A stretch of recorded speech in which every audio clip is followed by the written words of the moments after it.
radio for the masses. Headline edition, July 8, 1947. The Army Air Forces has announced that a flying disc has been found and is now in the possession of the Army. If the game is rigged, change the game. Game changer. I occasionally think how quickly our differences worldwide would vanish if we were facing an alien threat from outside this world. This is Fade to Black with your host, Jimmy Church, on the Game Changer Radio Network and KGRA, the Global Radio Alliance. I need your help to get to the year 1985. You're listening to Fade to Black with Jimmy Church on the Game Changer Network.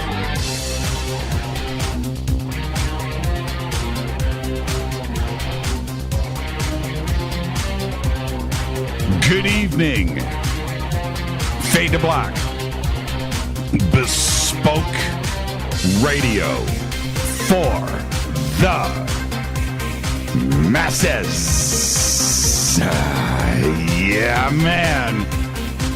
Today's Tuesday, August 28th, 2018. 241 days into the new year, just 124 days left.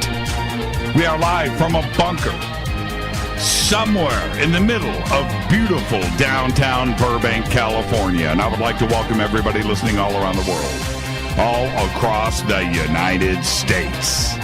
Hither and thither, to and fro, back and forth, up and down, east and west, north and south, far and near. This is Fade to Black for KJCR, the Game Changer Network, and KGRA, the Planets. I am your host, Jimmy Church. What is cracking, everybody? How you doing? Been waiting for tonight's show for a long time. Oh, it's going to be an amazing night for me here. So if it's good for me, if it's great for me, it's good for you, it's great for you. Tonight we have very special guest, Alan Green is here. We are going to be decoding Shakespeare. Some of the most compelling research that I have encountered in a very, very long time. So buckle up, get ready. You're going to want to take some notes. We've got lots of images and video that we are going to discuss tonight as well. And Alan's website, which is tobeornottobe.org. The links are right there at jimmychurchradio.com. So you can head over there, click on the links, and follow through. I do want to point everybody to just go to Alan's page real quick. We're going to have Alan on at the bottom of the hour. But head over to his page and at the top, go to the podcast menu over at the far right. Click on that. And you'll see it says Jimmy Church Radio, August 28th, and visual aids, download PDF. Click on that, download the PDF, and that will escort you through tonight's show. Okay, little hand-holding. So go and get that and be ready at the bottom of the hour. It is tobeornottobe.org. Okay, now with that, got lots to discuss tonight, and I posted an article over at OnStellar today, and if you haven't read it, you know what I do over at OnStellar, onstellar.com, is I will, and I try to do it every day, but as I get my thoughts together, my head together, and I'm writing out my show notes, sometimes I'll do a sneak preview, and I'll grab my show notes and literally publish them over at OnStellar. And so, and I do that for two reasons. One, you get a sneak preview for the show tonight. That's the first thing, or where my head is at.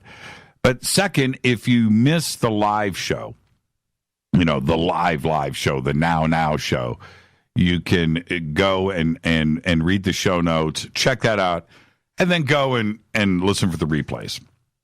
You know, so it's kind of a double-edged sword. You know, I try to, catch it both ways. And I did that today over at OnStellar. So I'm going to go through those show notes here in just a bit. You can also follow me at JChurch Radio on Twitter, at JChurch Radio. And Facebook, YouTube, everything is Jimmy Church or Fade to Black. You can go and seek it out and find it. We have all the buttons to do that at jimmychurchradio.com. You can follow, like, and subscribe and do whatever you wish to do.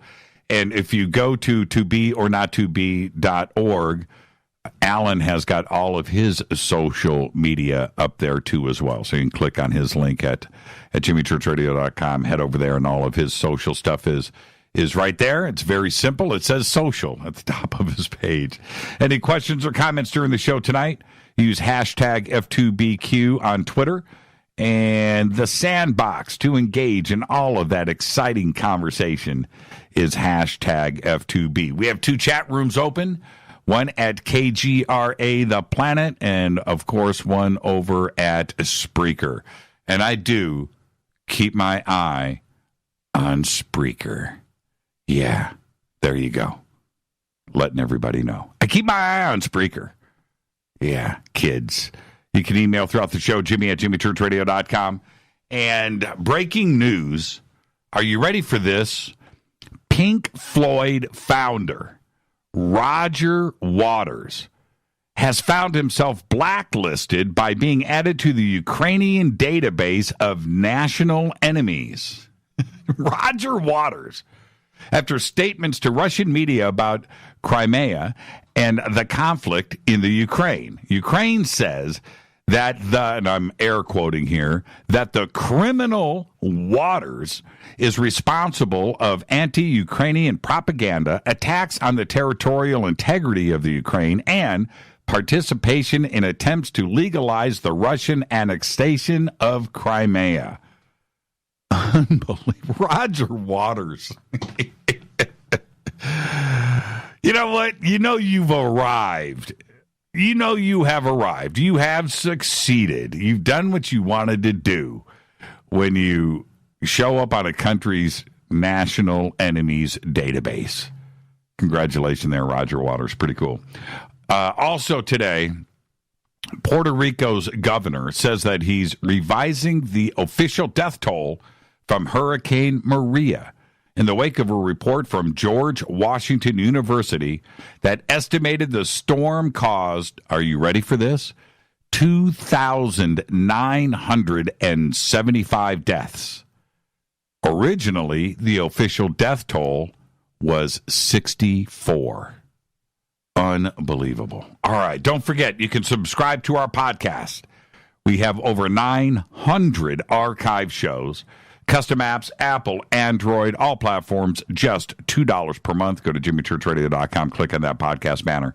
You can also become a Fade or Not over in our membership section at jimmychurchradio.com, where you'll get the Bunker Cam. You can also get commercial-free downloadable archives.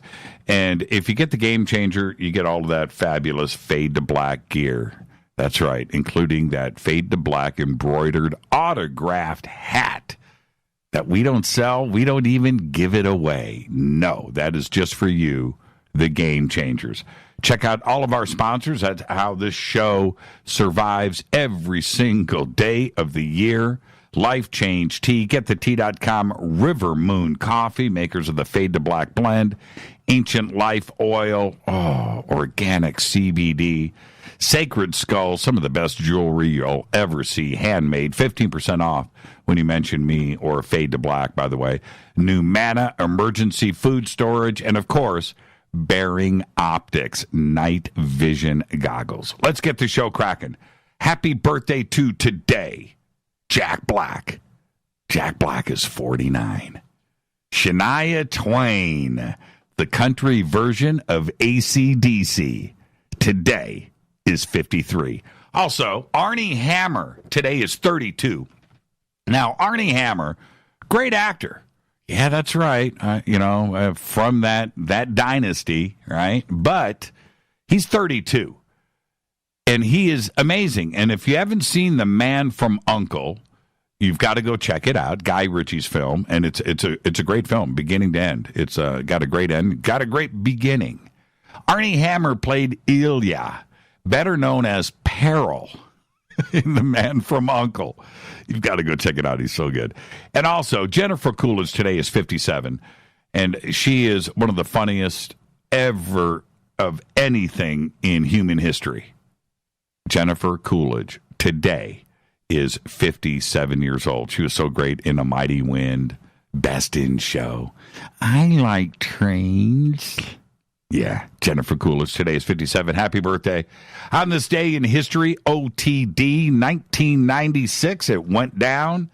Charles and Diana divorce. Fader fact. People with brown eyes actually have blue eyes under a layer of melanin. Bet you didn't know that, did you? That's a fader fact. So I guess I have blue eyes. Can you peel it off and then have blue eyes underneath? That's a thought. Tonight, very special guest, Alan Green is here, and he'll be with us at the bottom of the hour. I have been pursuing Alan, and he'll tell you, for months. He has been very, very busy, but we finally got it locked down, and we locked down this date like 2 months ago. I've been waiting for August 28th for a very long time. So tonight, Alan Green is here. Tomorrow night, Eric Rains is back with us. I cannot wait for tomorrow night. And Thursday is another Fader night with John Rappaport and his No More Fake Newsroom Live, along with our very special guest, Jason Quitt. Jason is launching a new website for his new film on Thursday. So we're going to announce that, what the film is and what is going on. Actually, it's kind of plural. It's films. And we're going to do that. And he's also going to help me answer the phones all night long right here on Fade to Black. And that will be on Thursday night. Friday, I am off. Saturday, I am back over at Coast to Coast AM. And my guest is Donnie Arcade. So don't miss that. All right. Now, back to, let me hit this. Let me hit this coffee. I need some coffee.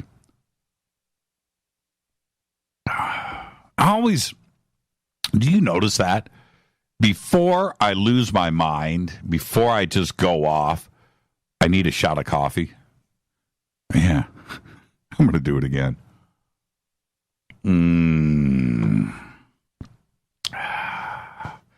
We're starting to get dangerously close to some very, very iffy times.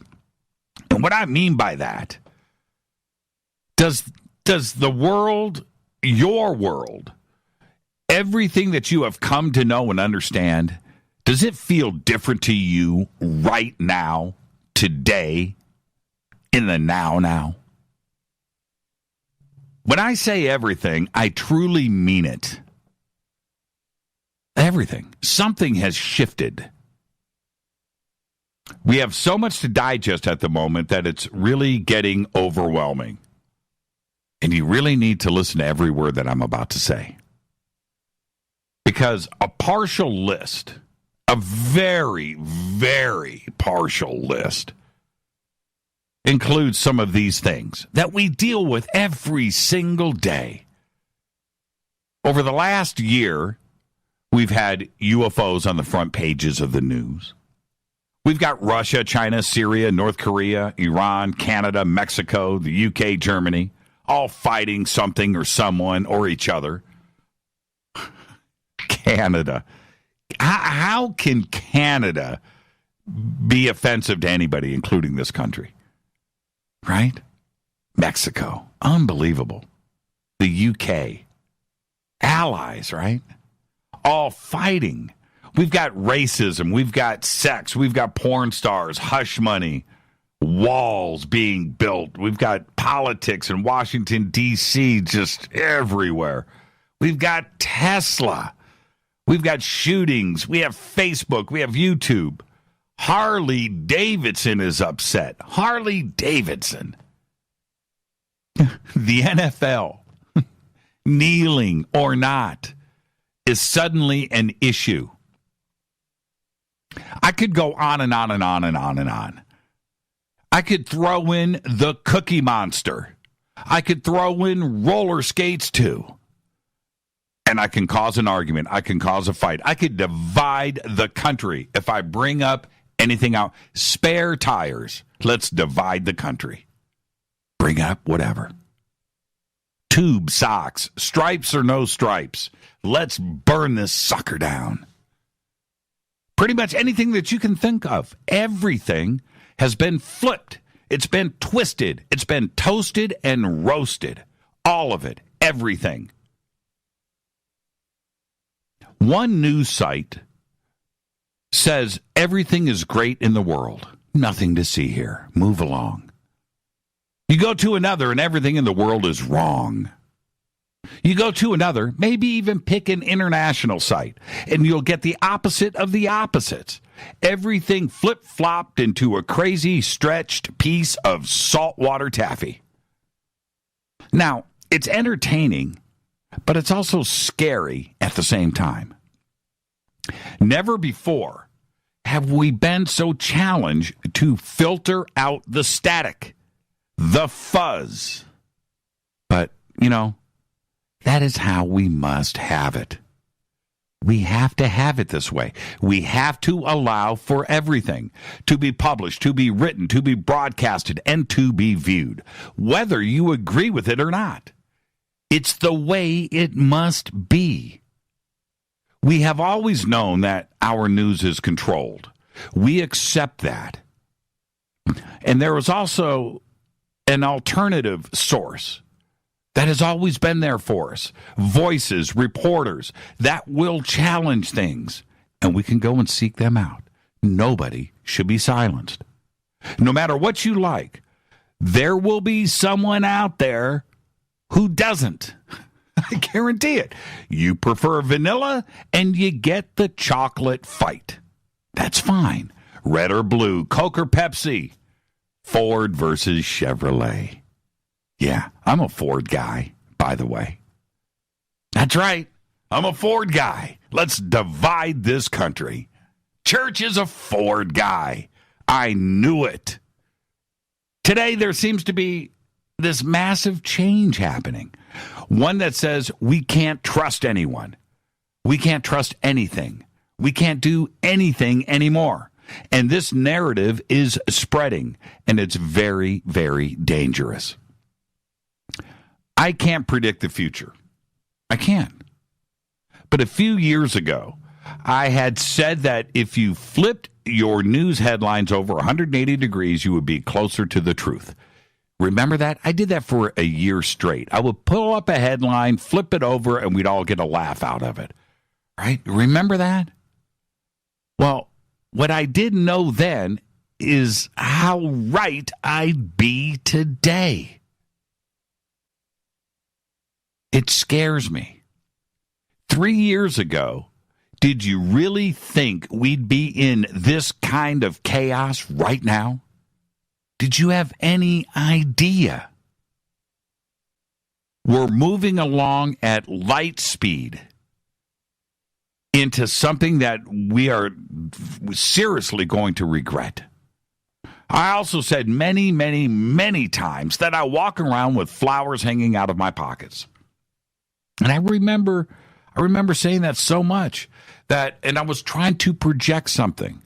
I was trying to just ward off this coming darkness, this storm. Reminded me of Lord of the Rings, Mordor. And I could see it and I could feel it. And so when I would say that, and I really feel that no matter what, back then, that we would always get things worked out. And that's why I said it. I walk around with flowers hanging out of my pocket. I just know that no matter what, we're going to come to our senses. Right?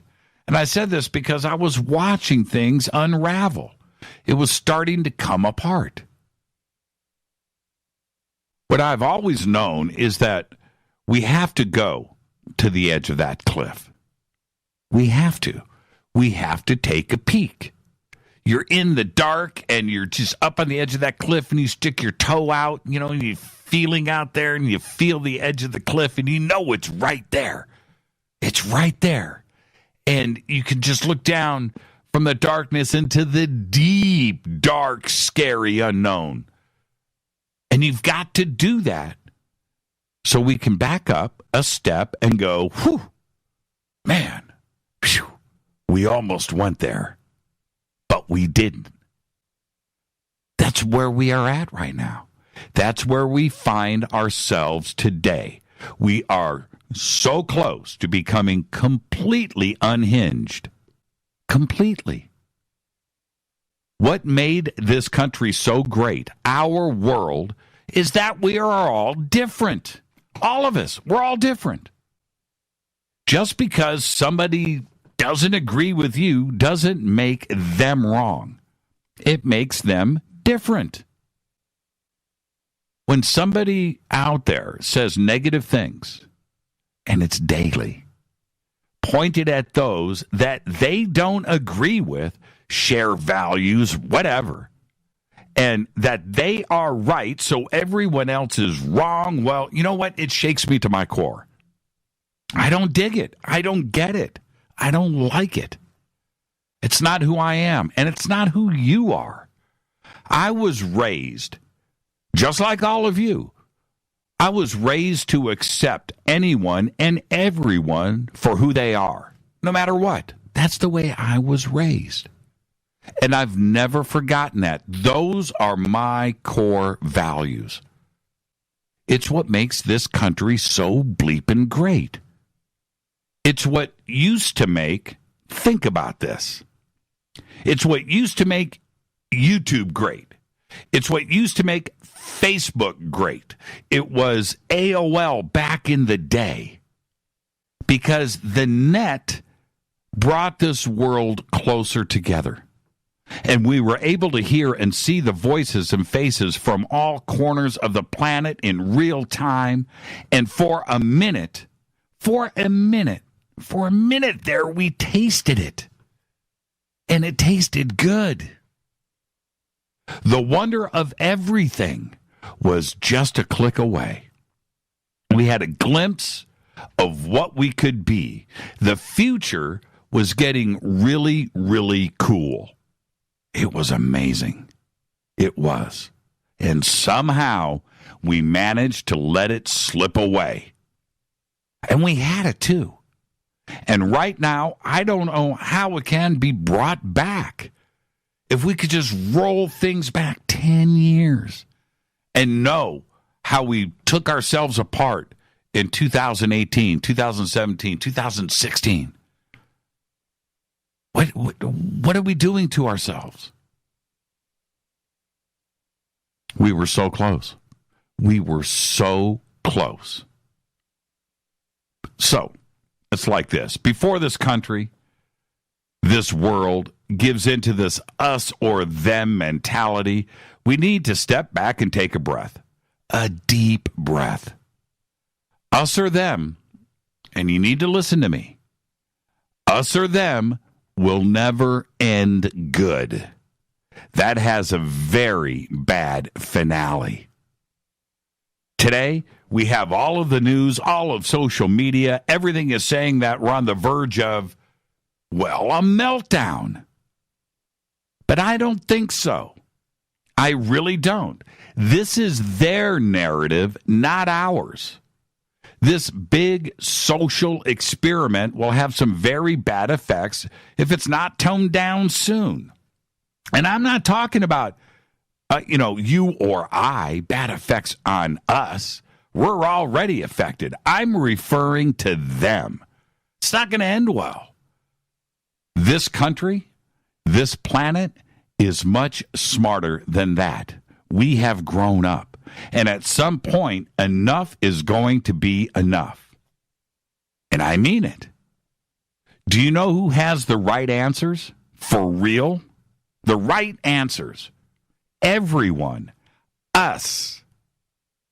History has proven this time and time again. The masses win. We will always find a way to get along. We will always find a way to mature. We will always find a way to learn from our mistakes. And those out there that are in charge of everything, that are trying to control the narrative and trying to break us apart and trying to break us down, are going to lose. They always have. Think about that. I'm very concerned. Over the last couple of days, I have been shaken to my core. And I go and I read the things that I read. I research the things that I research, and I see the direction that things are trying to be guided. They're trying to force this narrative, and it's not going to work. It's not.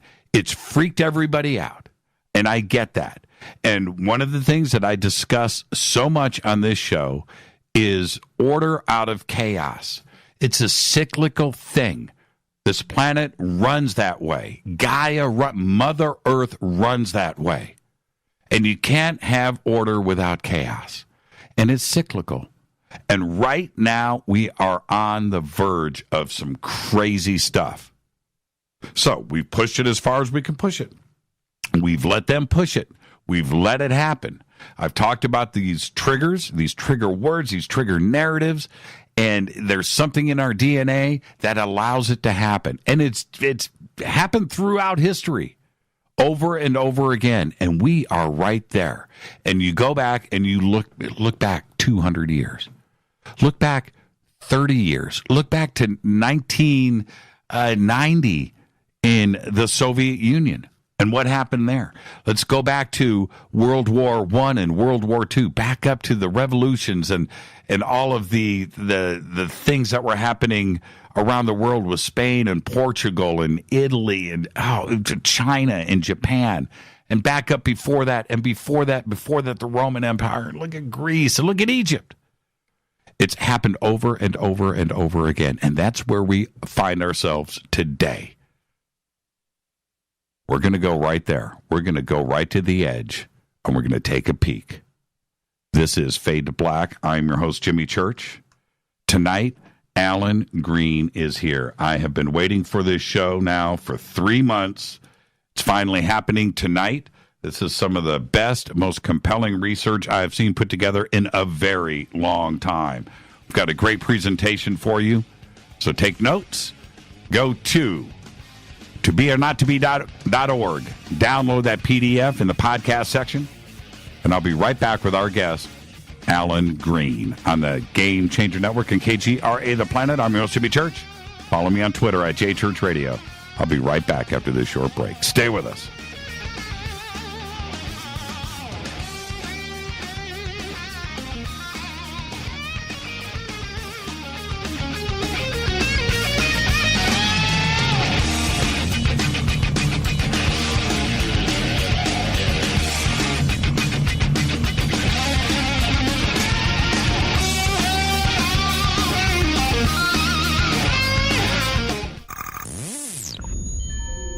You're listening to Jimmy Church, Fade to Black. Fade to Black will now pause for alien identification. The station that talks the net. KGRA Radio.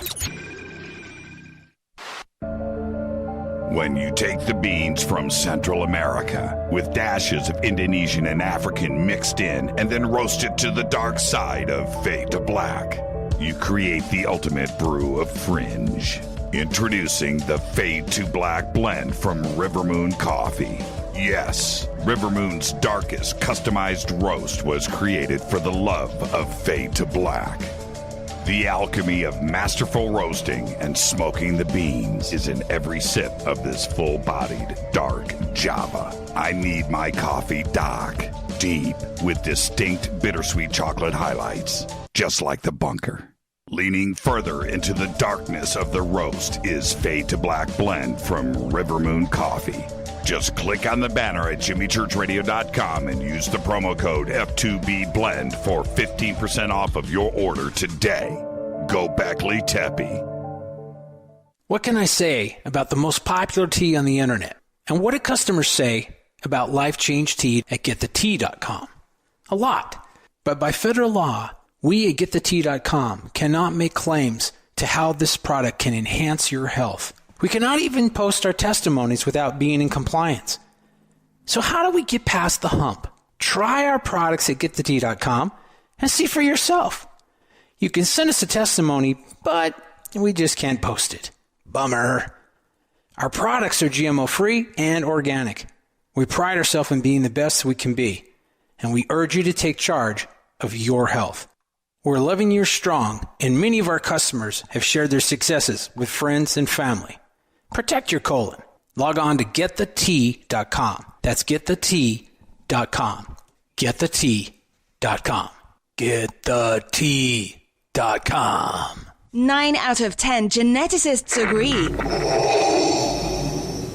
Fade to Black is not your father's radio show on the Game Changer Radio Network and KGRA, The Planet.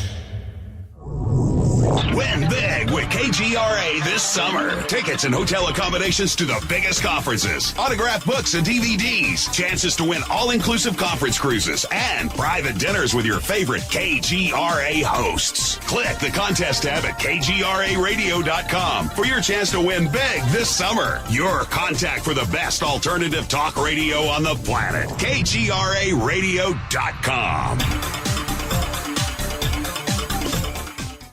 Hi, this is Rob Reiner from Anvil, and you're listening to JimmyChurchRadio.com. What's up? I'm Chris. What up? This is Kyle Matthew, and you're listening to Jimmy Church Radio.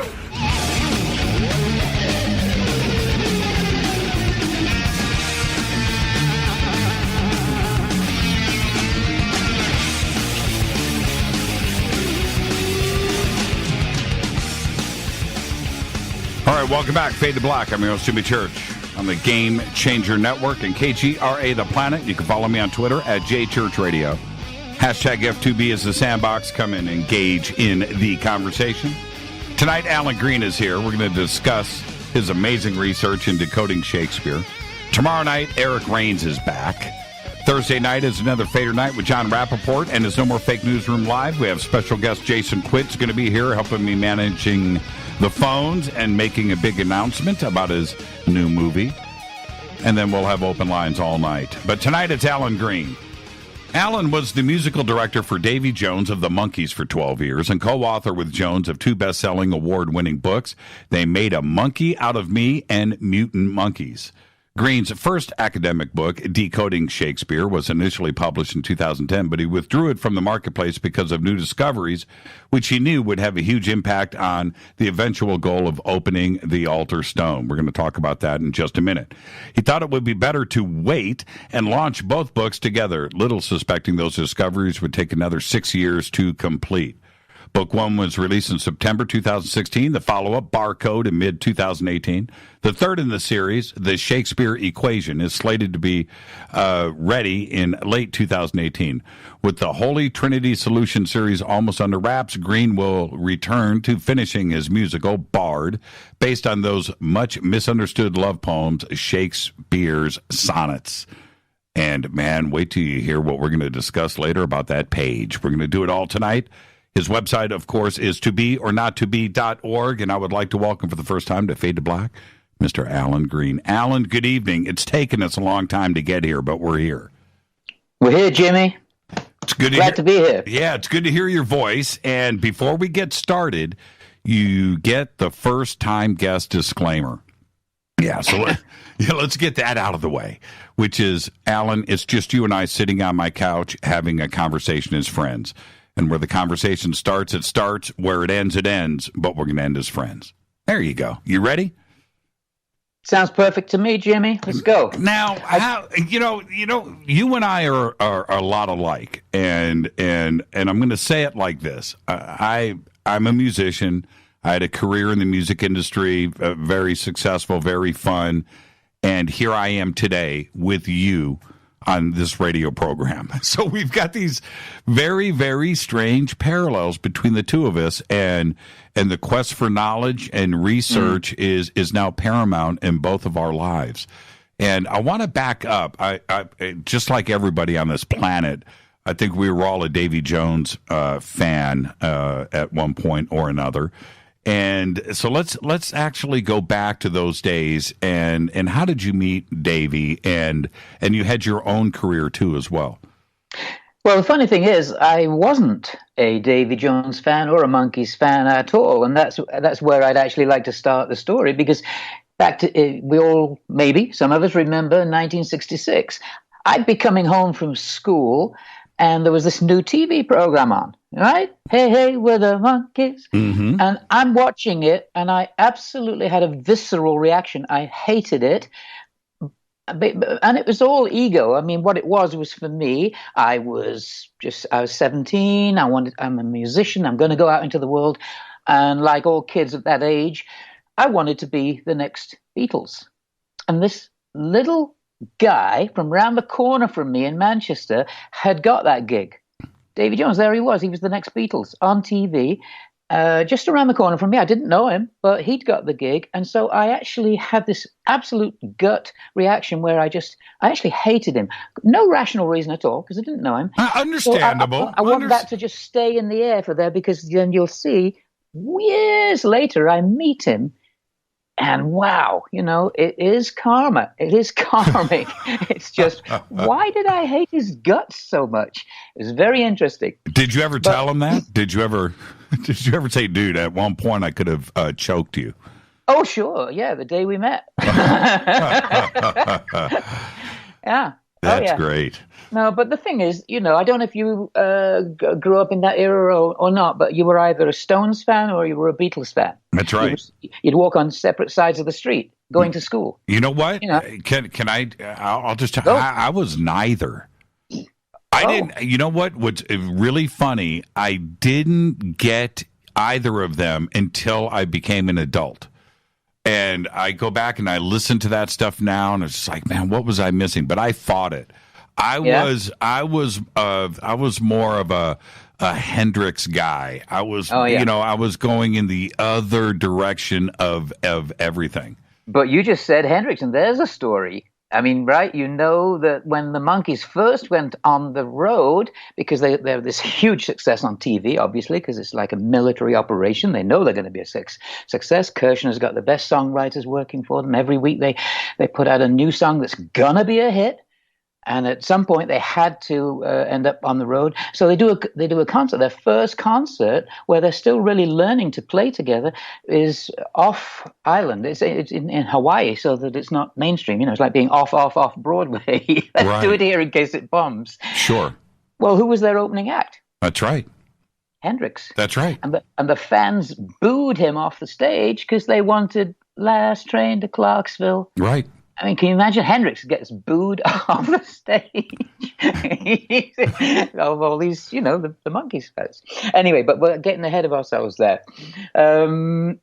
It was, to me, that was the start of something. I thought, oh, darn it, he's got that job. I really wanted that job. But I was also I was classically trained, and I was a jazz pianist. I've been playing in jazz clubs through my mid-teens as well, and so I just wanted to get out there and play, and I went out into the world as a musician, and I started what I call a manifesting spree. That is, I had no idea how you officially meditate, but I had read somewhere, I don't even remember where, that somehow or other, you must focus the mind, look at a picture of something that you want, put it up on the wall, believe it, you've got it, it's already there. That idea of just positive thinking. Mm-hmm. And I set out thinking, well, I need to do that.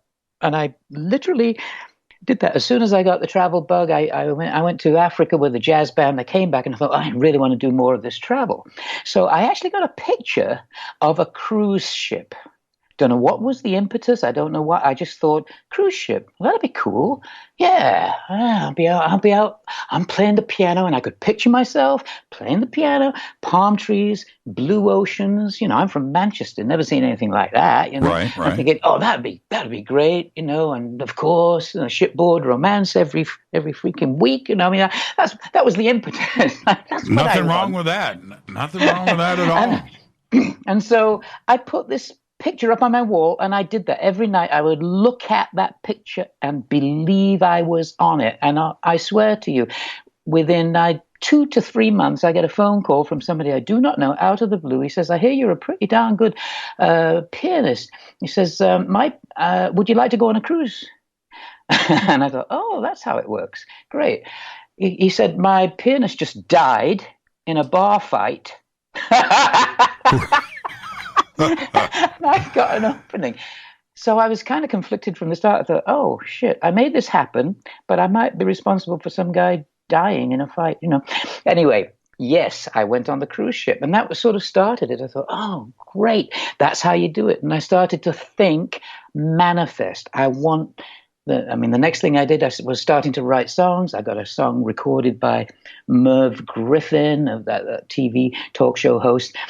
That felt like I was manifesting. And next thing, I want to do a label. I want to be on a record label. So I sat at home after I'd done my stint on the ships, thinking, I'm signing a record deal. I'm signing a record deal. Now, I don't mean to say you can just do this willy-nilly. You've got to have, you've got to have the talent to be doing it. You've got to be out there in the music biz. But still, I didn't know anybody who was going to get me a record deal. But one manifested somehow or other, connections. This guy calls me up, like your stuff, show me your demos, got it. And I'm on a record label. It was a very small label. It was called, what were they called? Charisma. That was it. And that was Monty Python's label. Well, that's right. And Genesis. But they had this funny thing. Every month they'd call me down from Manchester to London for what they called an image meeting. Right, now my name's Alan Green, right? So they'd bring me down and say, bunch of suits at a table. Your name is Tommy Blue. And I'd laugh, and they'd go, no, take this seriously. And you always wear blue, even on the radio. Well, I couldn't take this seriously, but that's their job, right? We've got to make something happen. We're not creative people ourselves. We're not the ones doing the music, so we're going to make you a product. So I swear, they changed my name to Tommy Blue, and then Tommy Rainbow, and something else. I got so fed up of it, and about the fifth of my image meetings, driving down from Manchester to London every couple of months, I got so fed up, I showed up in a suit of armor. Full deal with the helmet and the visor and a shield and a mace and a plumed feather, and I'm rattling around. I walk into the meeting and I slam my mace down on the floor, and I sit there and I lift up the visor and I say, "It's me. My name is Tommy Armour. And guess what? I always wear armor." They probably, you know what's funny? You go and you do something that crazy. There's somebody at the table that's going to go, "I get it." No, nobody. It didn't happen. Nobody got it. They dropped me from the label. They said he doesn't take his image meetings seriously enough. So anyway, long story short, this manifesting was working, and I thought, well, it doesn't matter. I'll manifest something else. And I sat in my apartment in London and faced New York, where I roughly thought, oh, there's New York. I can picture Clive Davis in his office. I'm going to get signed by Clive Davis. And I'm absolutely serious that this is how I approached it. I wanted to test the boundaries of this. Can you make things happen? Because it seemed to me as though you could, if you could only stay positive enough. And things started to happen. I attracted a manager who had contacts, and next thing, blah, blah, blah, I end up in New York. I go in to see Clive Davis, but I went in wearing a scuba diving outfit because I just like being funny like that, with a spear gun, etc. And he thinks, yeah, this guy's cocky. Yeah, I'll come and see your show. And he came and saw my show, and he signed me. On and on and on this happened. But I was always, at the same time, self-sabotaging. For instance, this is Clive Davis, right? I mean, he's the guy who's discovered everybody, according to him. Anyway. Well, no, Clive is Clive. There's no doubt about it. I've met Clive, and yeah, strong dude, strong guy, strong. When he sits me down at his piano, and he says, "I've signed you," but he says, "You haven't written any hits yet. Write me a hit." Well, I was so pissed. I thought, "What do you mean I haven't written any hits?" Well, of course I hadn't written any hits, but that meant I'll go home, So I went home and I demoed 3 songs and sent them back in. And one of them was a joke, an absolute joke song called 15. And the chorus went something like, baby, you'll soon be 15. Ouch. You know what I mean when I say I love you.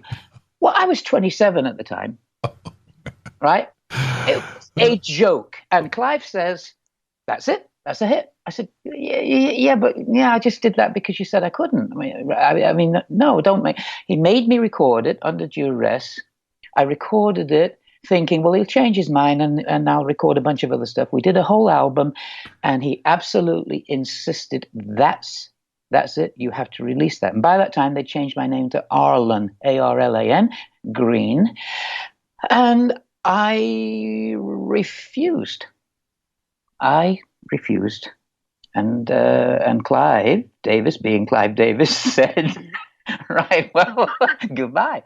They'd done a whole album, but they dropped me from the album. They dropped me from the label because, of course, I didn't take my Clive Davis meetings seriously enough either.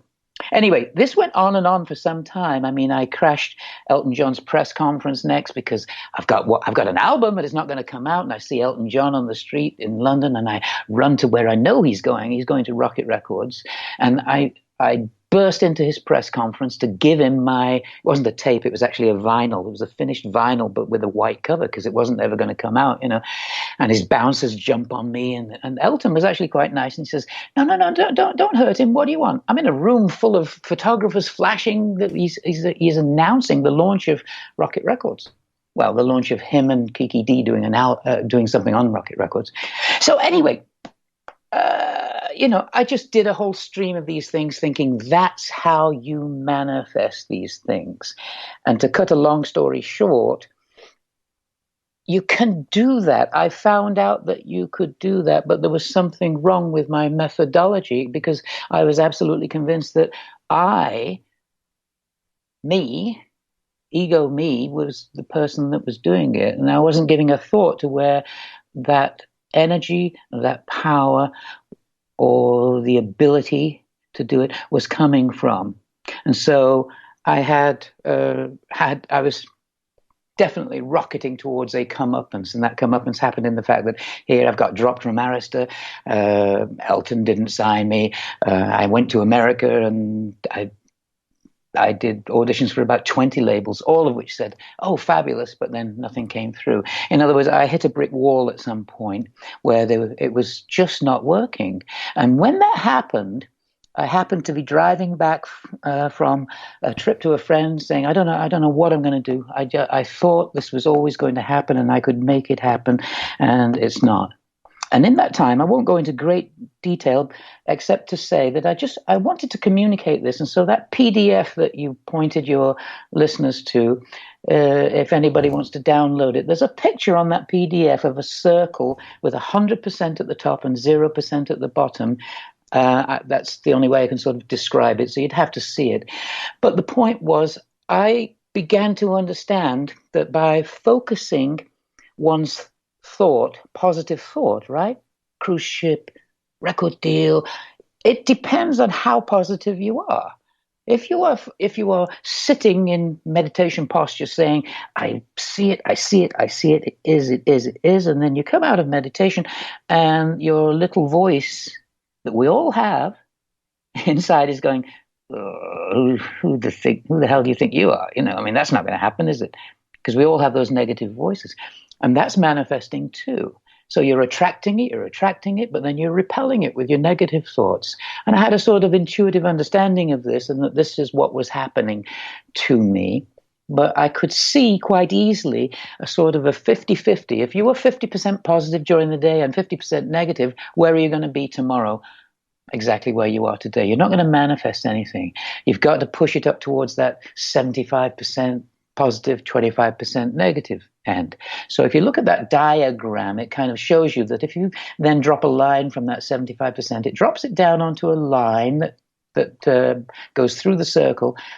And that's when you're going to manifest along the timeline from now into the future. And I could see that was absolutely clearly right. But something happened to me that was absolute grace. I was at that point where it wasn't working, and I realized why, and I knew why, and I wasn't giving any credit to where this whole thing was coming from. not to go into too much detail, but I'm driving back and I'm literally thinking I'm tremendously in debt, first of all. I'd bet everything on coming to America and getting a record deal. I'm renting a car that I've got to pay for, and I've got nothing to pay it with. And I really thought I was at the end of my whole tether. And I felt that I was having a conversation with the divine. And this is very hard to, put into terms, where if you believe in God, okay, say God. If you believe in energy, say energy. Whatever you believe in, whatever you're comfortable with. But to me, it was the whole thing of, it was definitely divine. It was energy. And I could feel that I was essentially saying, why has all this happened to me? Let me jump in right there, Alan, if I can. Yeah, sure. Let's say you weren't dropped from MCA or from Pasha, right? If you would have stayed on, then you wouldn't have had this epiphany, this revelation inside of yourself. Exactly. It had to happen. And lots of people say this, you got to hit rock bottom and all that. That's various right. people have it happen in various ways. Sure. To me, that's how it happened. But the point that I wanted to get to that is so striking is that essentially I felt the divine saying, who do you think has closed off all these ears? You have been thinking that you're doing this. You can manifest a cruise ship. You can manifest Clive Davis, but you've never once given me credit for this. You've never once thought of where this is coming from. Where do you think it's coming from? And I was humbled enough at the time to go, yeah, I get it. My consciousness was changed at that point. I was literally driving slower and slower and slower on the freeway somewhere in Texas. And I had what I could only describe, I'll just say it's grace, but my consciousness was changed. I was in a blissful state, and that blissful state overwhelmed me. It was peace that I'd never, ever, ever, ever felt. And it came just from this voice saying, let go. Why do you think you've got to do it? Let me do it. And the question arose, do you think that the creator of all this, and by all this I mean I was seeing energy, I was seeing the sap in the trees, I was seeing atomic structure in the steering wheel of the car. I'm going, what the hell is happening here? Wow. Do you think the person, the being that created all this can't get you a record deal? Silly question, right? Of course. Just let me do it. And at that moment, I just let go. Now, the astonishing thing is, I then was in a state of 100% positivity. No longer was I having to try to say, let me make it 75%. Let me make it 80% positive. Let me drown out these negative voices. There were no negative voices. They'd all gone. Everything was gone, and it was 100%. The tricky thing about 100% is if you look at that diagram, that means you drop a line down from 100%, and it means you're going to manifest when? Now. Which seems impossible. How can you manifest? But I was literally having a conversation with this force. You could say I'm mad. You could say I was stoned. I wasn't. I'd certainly had my share of all that side of things, but I was perfectly stone cold sober. And I'm driving home and I'm thinking, oh man, wow. Everything was changed. And I knew that I could ask for what I wanted at that moment and I would have it. I knew very well I could ask for $1 million and I would have it. But I didn't. I'd asked for what I needed. I was very, very deeply in debt. We're talking 40 years ago now. And so I asked for $60,000 to cover my debts, pay everybody off that I'd borrowed from, have enough to live and write my next album. And the voice said, okay, that's done. Now what else? Well, what else? I want the record deal. Okay, you got the record deal. Boom. And I'm driving back in bliss. I get home to LA. The phone rings the next day, and it's Richard Perry of Planet Records. And basically, he didn't end up being the producer, nor was he the label, but he shuffled me over to ABC. I got a record deal, and I was given $60,000. It manifested instantly the moment I asked for it. Now, that state didn't stay, but it actually faded away over 3 months. But I was high, blissfully high for 3 months, and then it faded. And the reason I tell you that story is because it's very, very, you said at the beginning, order out of chaos. Mm-hmm. Cycles, yeah? We all have to go through those somehow. the chaos that I was in was, I'm thinking, I'm doing all this, I'm doing this, I'm doing this. No, no, no, no, no. That's a chaotic kind of a place to be at, because the little negative voices are always going to intrude. You can't do that, blah, blah, blah, blah, right? Good angel, bad angel on our shoulders kind of thing. But for a brief spell, no, there were no negative voices. Everything was utter, utter bliss. And then it faded, and it was as though what I was being told was, this exists, this state exists, but now you've got to find it for yourself. How do you find it? And I went on a search, and I eventually found my spiritual path. And I'm not going to proselytize, I'm not going to say what it is, but I found a meditation technique that worked for me.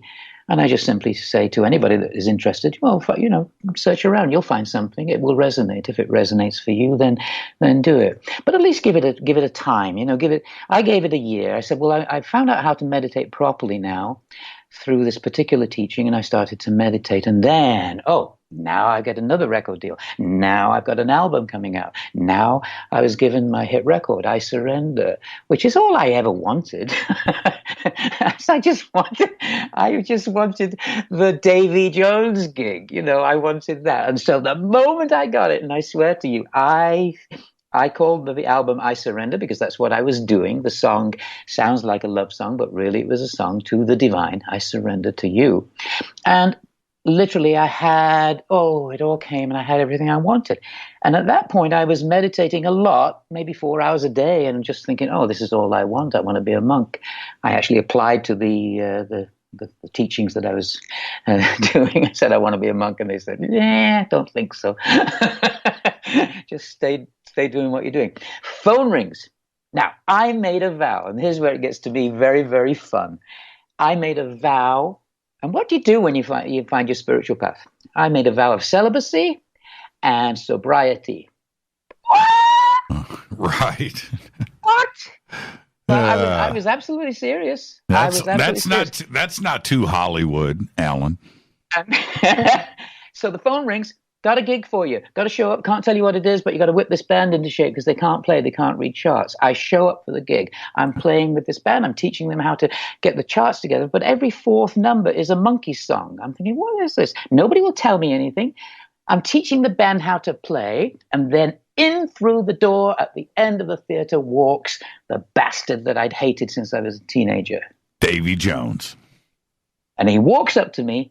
And he goes, hello, cowboy. How's it going then? I hear you're from Manchester. Do you know that pub down the road? The Una Sharple story that we did on Coronation Street. And he starts all this Manchester humour. And immediately, my gut that was all tied up in knots the moment he walked in, because I thought, why? Irrational, karma. I hate him. Who's this? Oh, damn, it's him. And then he walks up. We start all the Manchester humour. I'm making him laugh. He's making me laugh. Within 10 minutes, we're rolling on the floor laughing. And it all went away. I knew I loved this guy. Wow, where did that come from? And he looks at me and says, you're coming on road with us, aren't you? Come on road. I can't do this with these Yanks. I don't like that. We're Manchester lads. Come on, we'll have a fun time. We'll have a great time. And 2 days later, I'm his musical director and I'm on the road with him with the biggest sex, drug, and rock and roll guy in the business. Right. I've just vowed what? Celibacy and sobriety. God hath a sense of humor. Yeah, I don't want to ask how long that lasted, but I will say this. I've got to take a break right here, so we're going to do that. And when we come back, we're going to sort of pick up where we left off, but we kind of also got to jump ahead and get a little bit into the supernatural here, because that's where it's leading. That's where it goes next. This is Fade to Black. Our guest tonight, Alan Green. Get ready. The ending of tonight's show is I just can't wait for it, and we're going to get to all of that. This is Fade to Black. I'm your host, Jimmy Church. Follow me on Twitter at JChurchRadio. All of Alan's social media contacts are right there on his website, To Be or Not to Be, on the Game Changer Network and KGRA The Planet. Stay with us. We'll be right back.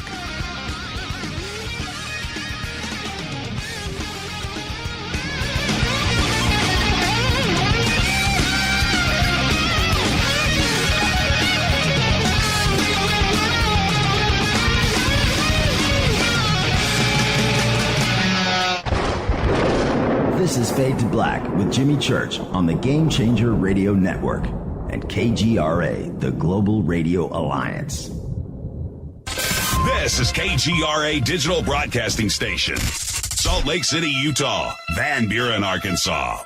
Does your basement or crawl space have a damp, musty smell? Well, watch out. That's a sign of too much moisture and not enough ventilation. And that can mean increased mold growth and the buildup of harmful toxins and gases. Don't bother with a dehumidifier. It just circulates the same unhealthy air. Now there's a better way to remove these dangers and odors. It's with the computerized Wave Moisture Control Unit that reduces moisture and expels pollutants. We replaced our old dehumidifier with the Wave unit, and in only 3 weeks, our basement is dry and the musty smell is gone. Wave units require no maintenance, no buckets of water or filters, and costs only pennies a day to run. Breathe better, live healthier with an affordable, no-maintenance Wave unit. Call 888-717-WAVE, 888-717-WAVE, or visit dryhealthyhome.com. Dryhealthyhome.com. Ride the wave. Wave Home Solutions for a healthy, comfortable home.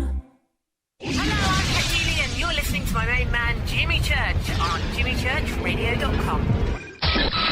Hi, this is Ray Hobbs here, repping the planet, and you're listening to my good friend, Jimmy Church, Fade to Black, on the Game Changer Network and the KGRA Digital Broadcast Station.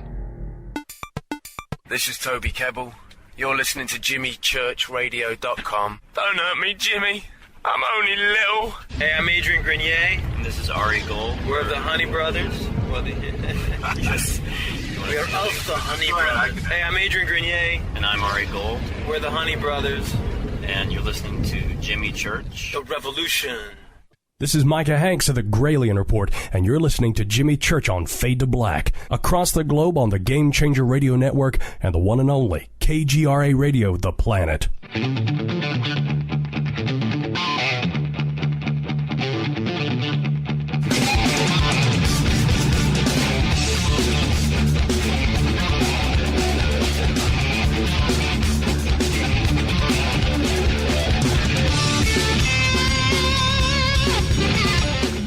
Welcome back, Fade to Black. I'm your host, Jimmy Church.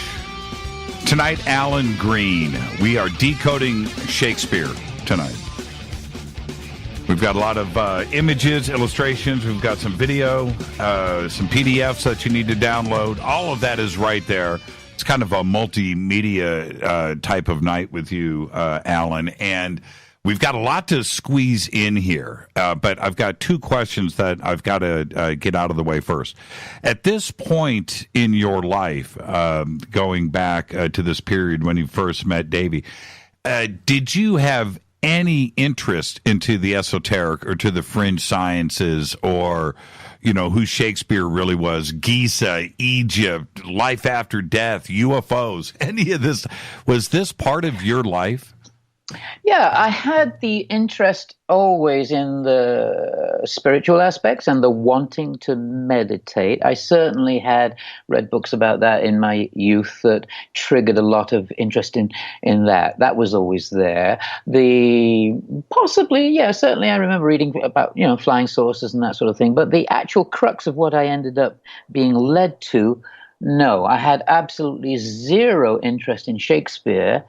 And I knew next to nothing about Egyptology. So those were kind of kept waiting in the wings for me. And I honestly know that was a gift, because had I been interested, I would have had to have unlearned a lot that the typical education system would have given me. But I was actually protected from that by actually having resistance to it. I just was not interested at all. That came much, much later. So what I just described to you is really that sort of setting the scene of, oh, yeah, this is a guy who thinks he can manifest and do all this, and then he has a spiritual change of heart and suddenly finds out what it's all about. Great, that's it's wonderful. It's everybody has some sort of story like that. Well, I end up, but Alan, let me jump in. Question number 2, very important. In your presentations and your research, the math is complex and quite incredible. and you come off at times as a very seriously trained and educated mathematician, bordering on physics, and it's right there. Where did the math knowledge come from? Yeah, that's quite impressive, isn't it? It impresses me. I don't know. No, I was always good at math, but no, I'm not. It's not as though I were a trained mathematician. This is iconoclastic. I had to teach myself. I mean, I've been the part that we're going to get to is the last 15 years of my life. So there's a whole bit missing between Davy Jones and then. But essentially, that last 15 years I've been on the journey of discovering who Shakespeare really is and what he has left for us. And in that time, I've had to teach myself that math. I've had to teach myself what I needed to know, because it was very clear that the encodings that he has left for us required mostly a knowledge of geometry, somewhat a little bit of trigonometry, and a little bit of calculus.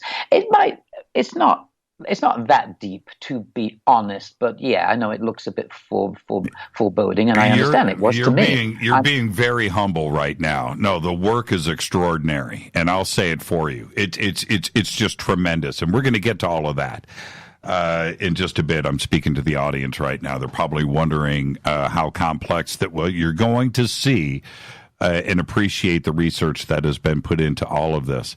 Let's back up once again, and how did you go from mutant monkeys, right? And they made a monkey out of me, to Shakespeare. How did Shakespeare come into the picture? Beautiful thing is, I was on the road with David for 12 years.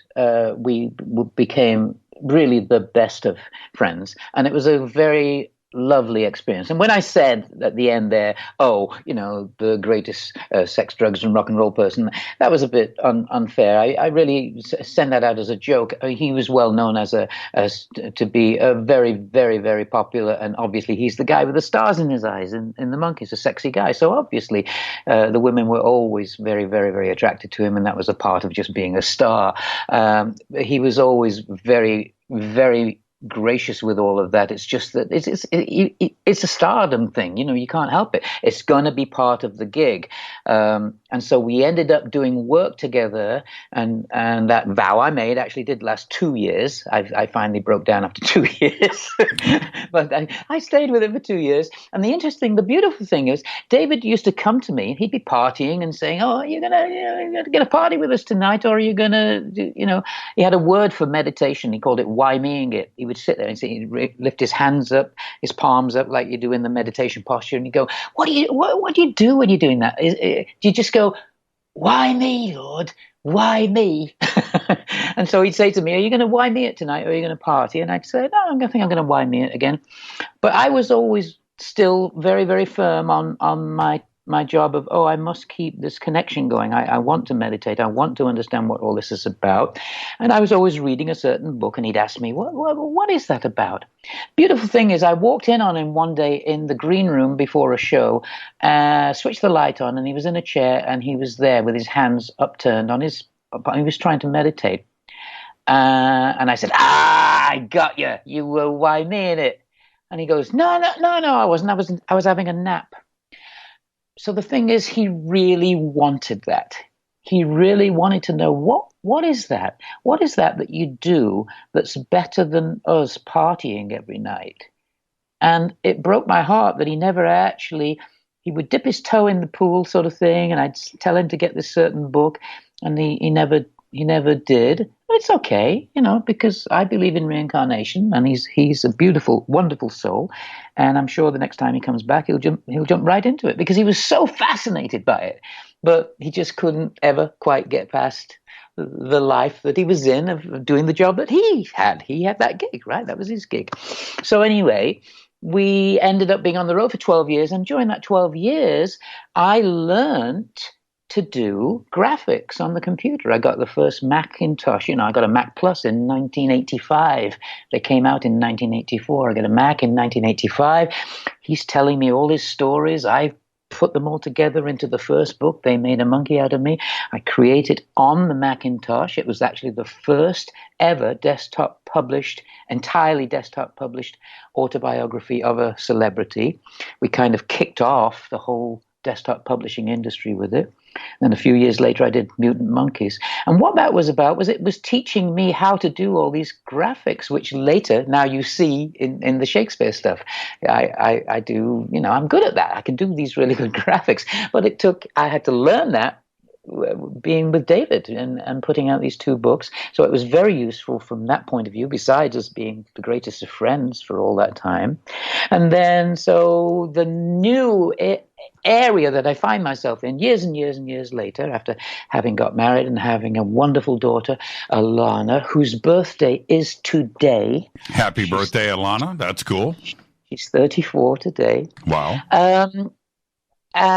Is that all of a sudden, almost 15 years ago, a friend of mine in Los Angeles says to me, I'm doing a one-man show called Sherlock Holmes Solves the Shakespeare Mystery. And his name was Michael Dunn, and he did this one-man show thing, and he was inviting me along. Would you come and support me? Well, when a friend asks you to come and see their show, of course you go along, but I didn't want to. I did not want to at all. I thought, oh, God, please let me be able to get out at the end and just say, hey, great, Michael, see you next week, because I thought, no, I don't want Shakespeare. It sounded very, very dull and academic. But the interesting thing is I had, by that time, I'd done everything I wanted to do in life. I was actually getting ready to retire. I thought, I'm ready to retire now. I've had my little hit record. I've had this and that. I've done some books that have had some success. But I knew there was something else burning inside. That old manifesting desire was still there. I want to do something I came here to do, and it hasn't happened yet. What is it? And I was asking all the time, praying internally, what is it? What is it? So my friend says, come along. And I go, don't really want to go. Went along.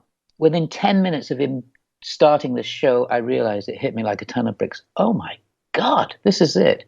And the thing that turned me on was he was just describing that the Shakespeare story that we all learn in school might be wrong because there is no paper trail. The man that we're all taught is Shakespeare comes from Stratford-on-Avon. He pronounced his name Shaxper. Not that that proves anything, but it was Shaxper. But there's no paper trail. There are no manuscripts in his hand. There are no plays in his hand. There are no poems in his hand. There's not a page. There's not a line in his hand. The greatest writer that ever lived never wrote a letter to anybody. Anybody, right? It doesn't make sense. He has the greatest career in London. He's known as the greatest writer of all time, and yet nobody's ever seen him. Nobody really talks about the man himself. They talk about this name sometimes, but not. Oh, I met Bill down at the Mermaid Tavern the other night. We had a beer and he was talking about Romeo and Juliet, his new hot number he's doing. No, there are no contemporary references. So Michael was explaining this in his one-man show, and I thought, wow, I didn't know this. Of course, most of us don't know this. We're not taught this in school. We're taught he's the greatest writer, whether you like him or not, whether you understand it or not. We're going to force feed you this stuff. And we all assume that like he was hanging out at the Globe Theater every night with his friends. Right? As you would be if you were the writer doing this stuff. You'd be there. You'd have to be there, right? Somebody would have seen you. But no, there's a big mystery. And this is not a new mystery. This has been going on for 200 years or more, that people have been saying, all the greatest minds from Walt Whitman to Mark Twain to, I would list them all, it goes on and on and on, who've said, no, this can't be. This man has more knowledge than anyone. He knows everything. From the classics, he speaks Latin and French and German and blah, blah, blah, blah, blah. And he knows botany, he knows astronomy, he knows mathematics, he knows the law, for God's sake. He never gets anything wrong about these incredible subjects that he weaves in and out of his plays. Half of the plays are written, featured in towns in Italy. Shakespeare never traveled anywhere. You couldn't just travel in those days. Shakespeare had no education. So where did he get all this knowledge from? It has to be somebody that had access to the best libraries, who had the protection of the court, because he talks about all courtly pursuits. He knows about hawking. He knows about tennis. He knows about everything to do with the aristocratic life. He knows the politics. So all of this was very, very wonderful. I got introduced to it. I knew that night at that show that, oh, this is it. This is what I'm going to write. And being a musician, my natural inclination was to say, oh, I'm going to write a musical about this. And so I set about doing it the next day. And I haven't had a day off since. Yeah, right. Well, okay, so a couple of quick questions before we start to move on here, because this is where things get pretty amazing. And I can, after your life of rock and roll and Davy Jones, I mean, how great is all of that? I'm sure you worked on the Brady Bunch movie. It doesn't get any better than that. But this turn of events gets extraordinary. And as you jumped in, I want to ask you one question that just popped up a few times in Twitter, which is this. And I'm not getting ahead of ourselves. It's not really what we're going to be talking about. But as you started to research, who do you think really wrote the Shakespeare stuff? Well, I went into it with an absolutely neutral, I wanted to remain neutral, to be honest to the research.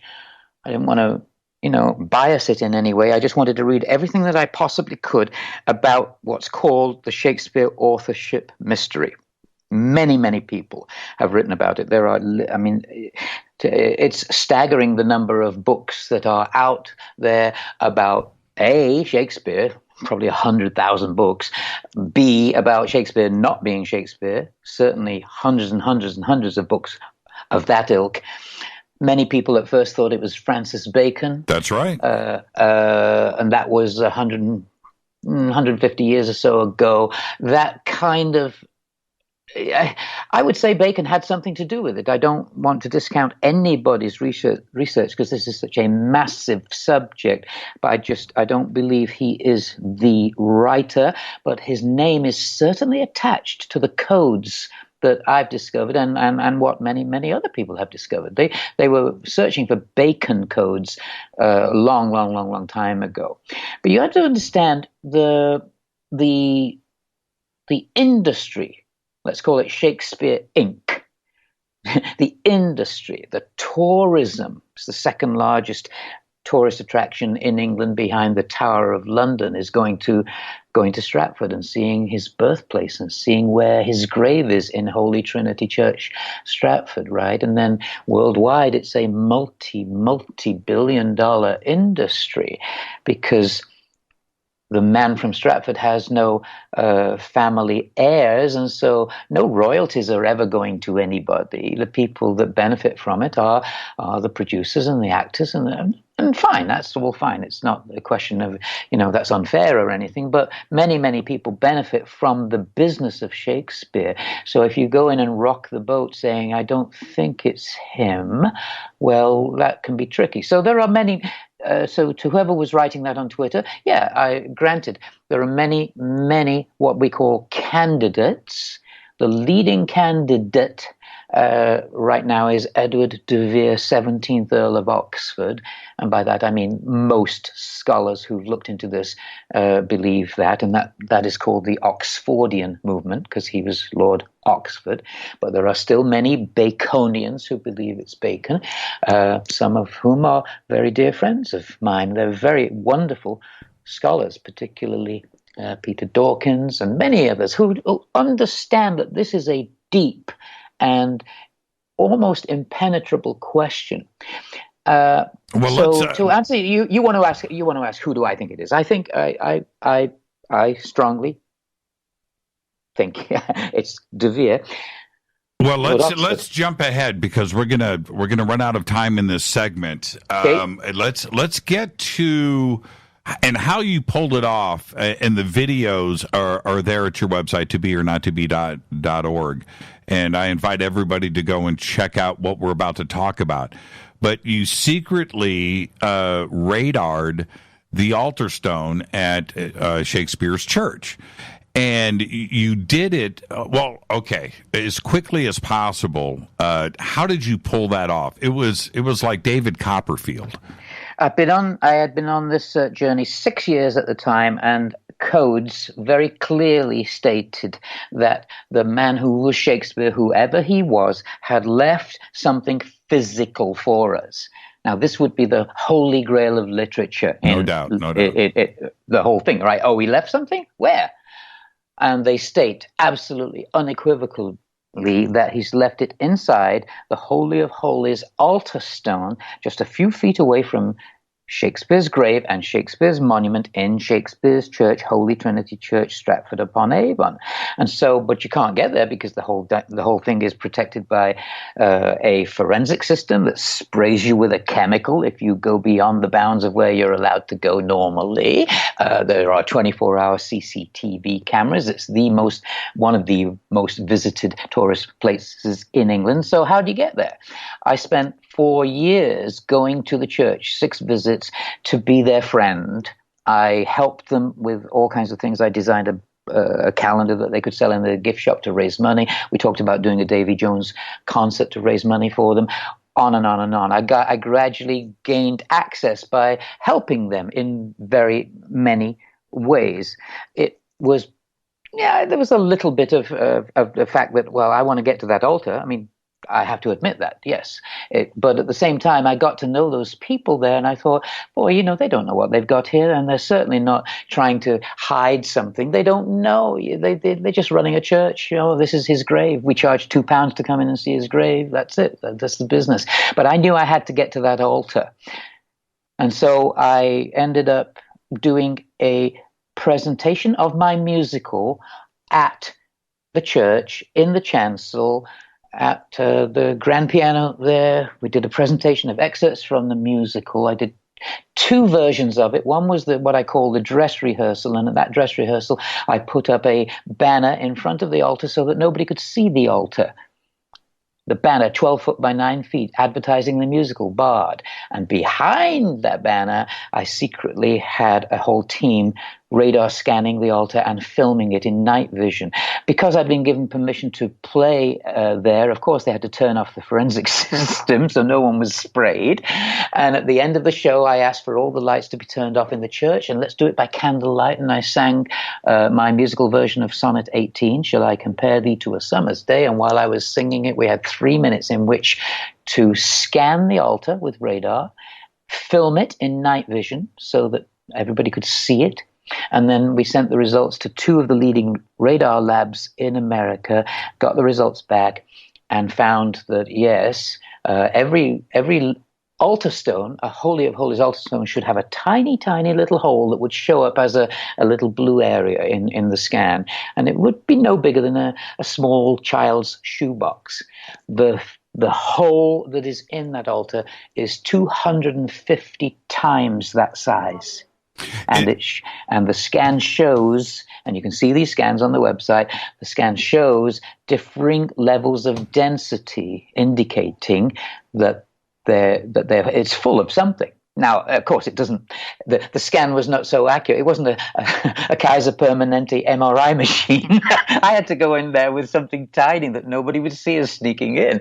So it was ground penetrating radar. It's accurate. It works, but it's not going to show you, oh, here's the sonnets and here's Hamlet, and no. But it shows you, oh, all that. There's a load of stuff in there.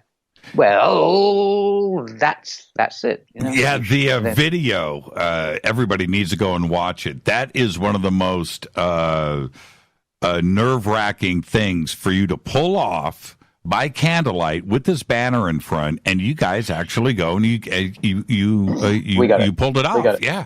And we were risking arrest and imprisonment, but we knew we had to do it because otherwise they weren't going to open it. There was no way that the church was going to voluntarily open that altar in case what's in there proves something other than the official story. Yeah, they don't want to know. They don't want to know.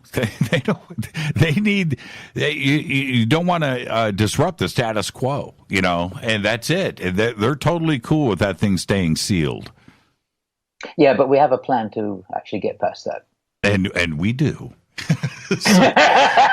So now the opening that is there is well, it's obvious in the video, but what do you think is hidden inside?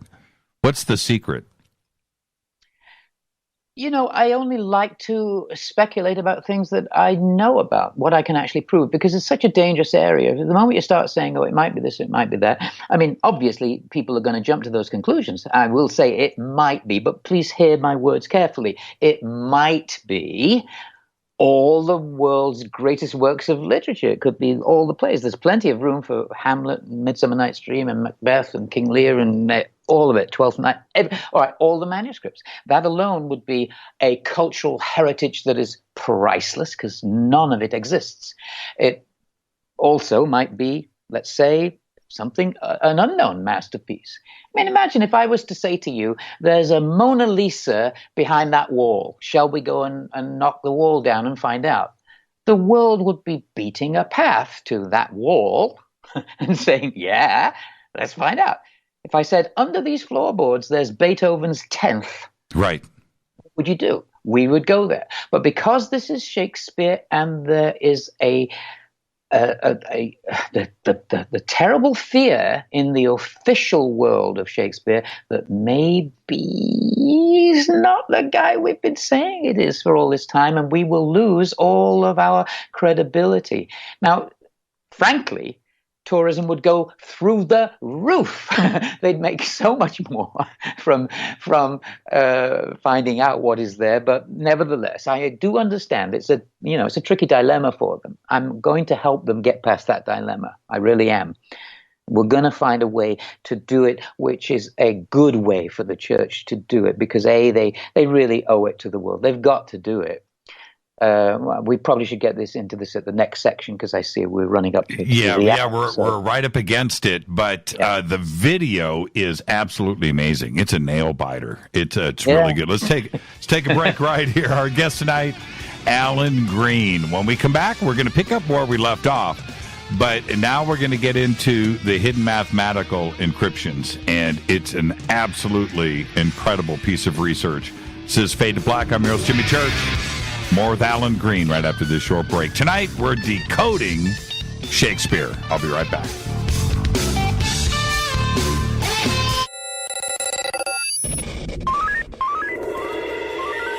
Way out here, we listen to Jimmy Church.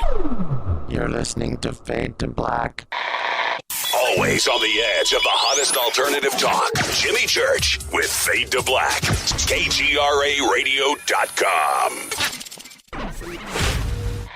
¿Qué tal, mis amigos? Yo soy Mario Carson, el tiburón, y los invito para que escuchen a mi buen amigo Jimmy Church Radio. ¡Claro que sí!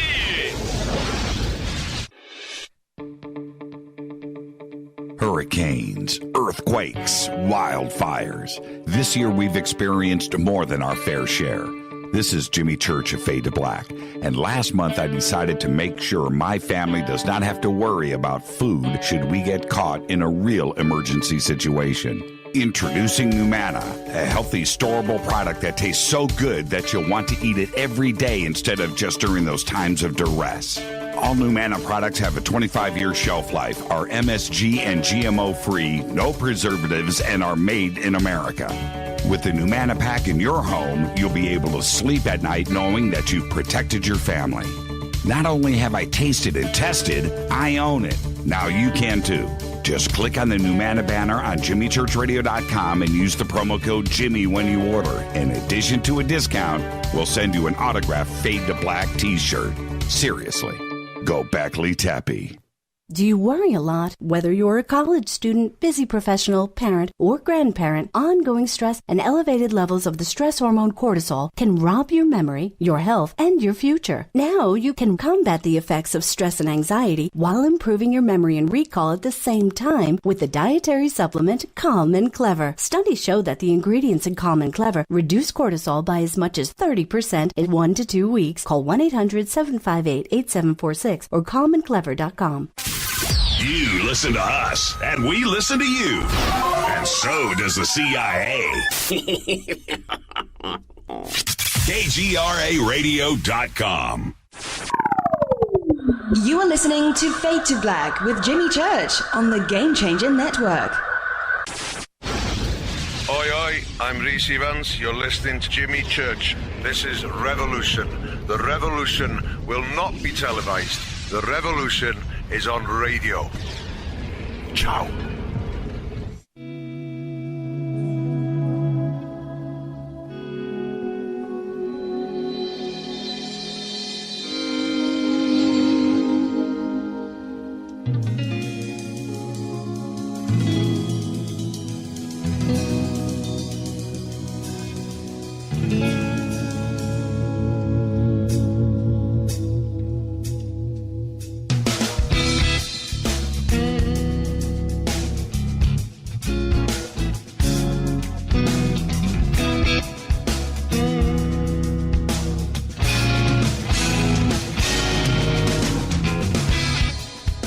Welcome back. Fade to Black.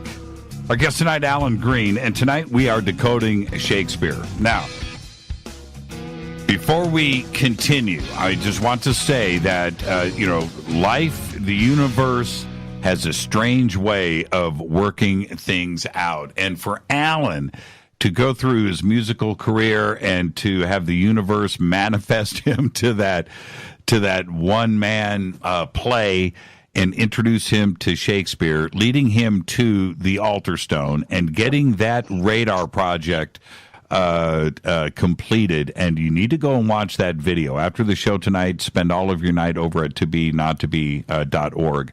But the next chunk of his life, he's going to go through this mathematical journey.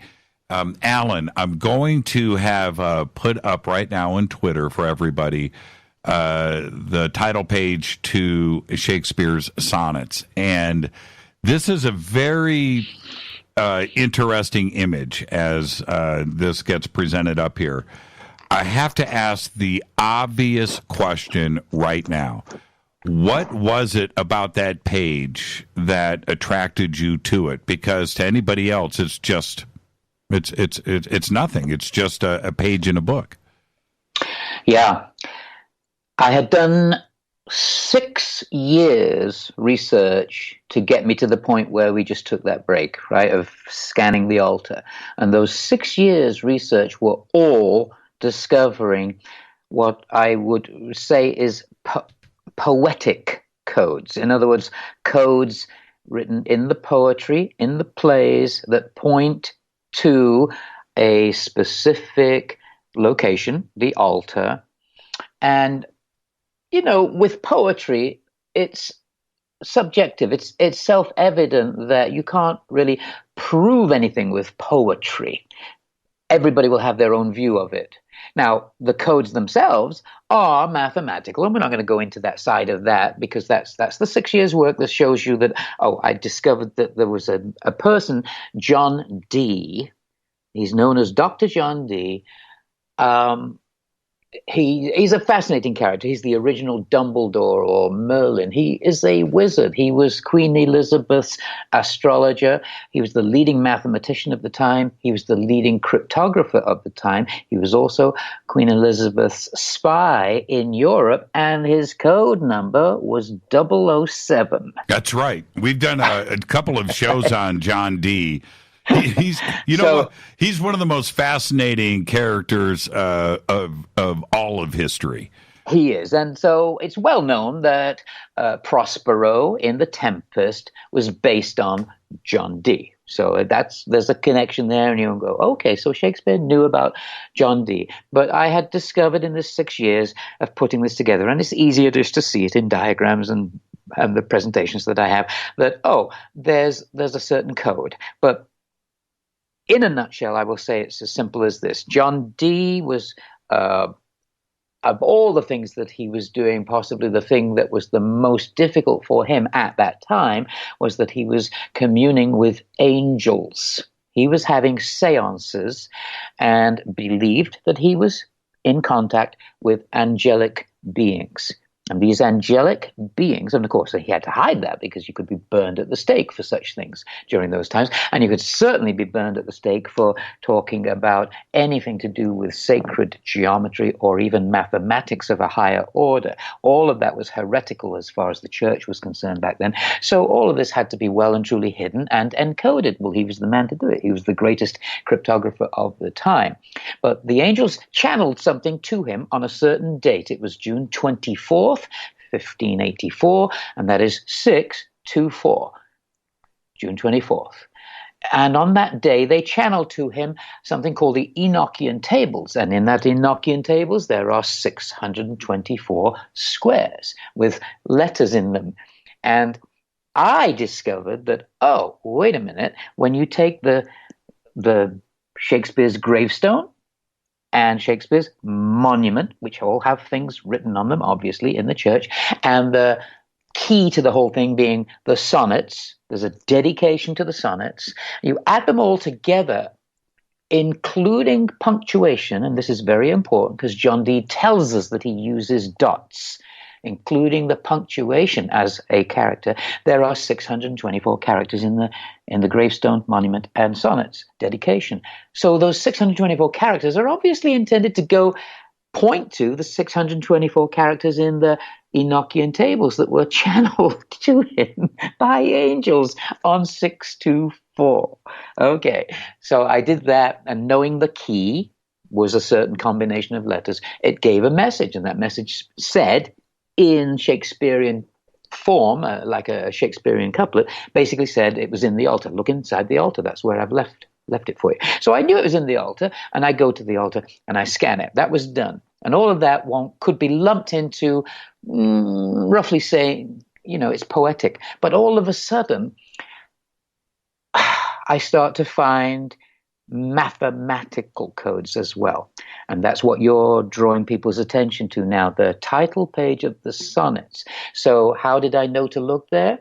I just intuitively knew that since John Dee works with dots, the dots on the title page, if you just look at the title page, you see there's something peculiar about those dots. They just look like punctuation, of course, but the dot after the G is 6 or 7 times the size it should be. It's huge. In fact, in a Gutenberg press, you wouldn't have a dot that's a period that big. It was clearly not intended to be a period. And so by looking at those, I thought, okay, well, it's as simple as saying, oh, connect the dots. Because he told us this in other ways, connect the dots. I connected the dots, and we end up with one of the pictures that you're probably going to show on Twitter, which is that by connecting those dots and the two ends of those lines that hang out, seemingly random, they form 4 perfect right-angle triangles. Now, finding one right-angle triangle, you could say, well, that's kind of wild, but, maybe it's possible by accident. I've had a mathematician do the odds on this, and it might be about 60,000 to 1. But by the time you got 4 of them, it's pretty obvious what's going on, because now it's in the billions to 1. It's not chance, it's intentional. And then you also find that, wait a minute, now connecting the dots of those triangles, there's a perfect circle that goes right through them all. Now, I'm doing this on the most accurate version of the title page that's available. I licensed it from the Folger Shakespeare Museum in Washington, D.C. I paid a lot of money to have it, and then I blew it up on the computer so that it's even bigger. So, 20 times the size it's supposed to be. I'm measuring extremely accurately. I have a lot of trolls online saying, oh, yeah, you connect a bunch of dots, of course you're going to find triangles. No, this isn't sloppy work. This is very, very, very accurate. So they're there and they form a circle. Well, a circle going through right-angle triangles is a visual representation of something called Thales' theorem, and Thales was thought to be Pythagoras' mentor, but he's more well-known for being the first person to measure the height of the Great Pyramid. Okay, now let me jump in really quick here. I've got three images up. One is the title page. 2, and we kind of got ahead, so I want to go back and address this. But the 2 lines there, I want everybody to realize what you're looking at. There's 2 lines that just looked like two lines, and then the third image that I've posted up are the dots circled. Okay, so you can see the large period dot that is after G.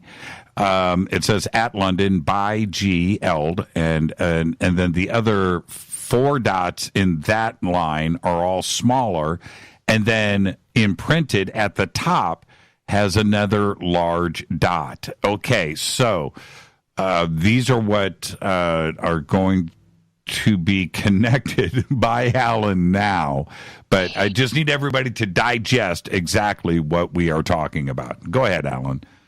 Yeah, so if somebody went to the trouble of making it that accurate, and by accurate I mean utterly extremely accurate, you've got to think, all right, why did they do this? Why? I mean, what do you do with such lines? Oh, it's nice. They're right-angled triangles. What does that mean? Well, the right-angled triangles are the basic modus operandus of the secret societies of the time, aren't they? What we today call Freemasons back then were the Rosicrucians during that time period.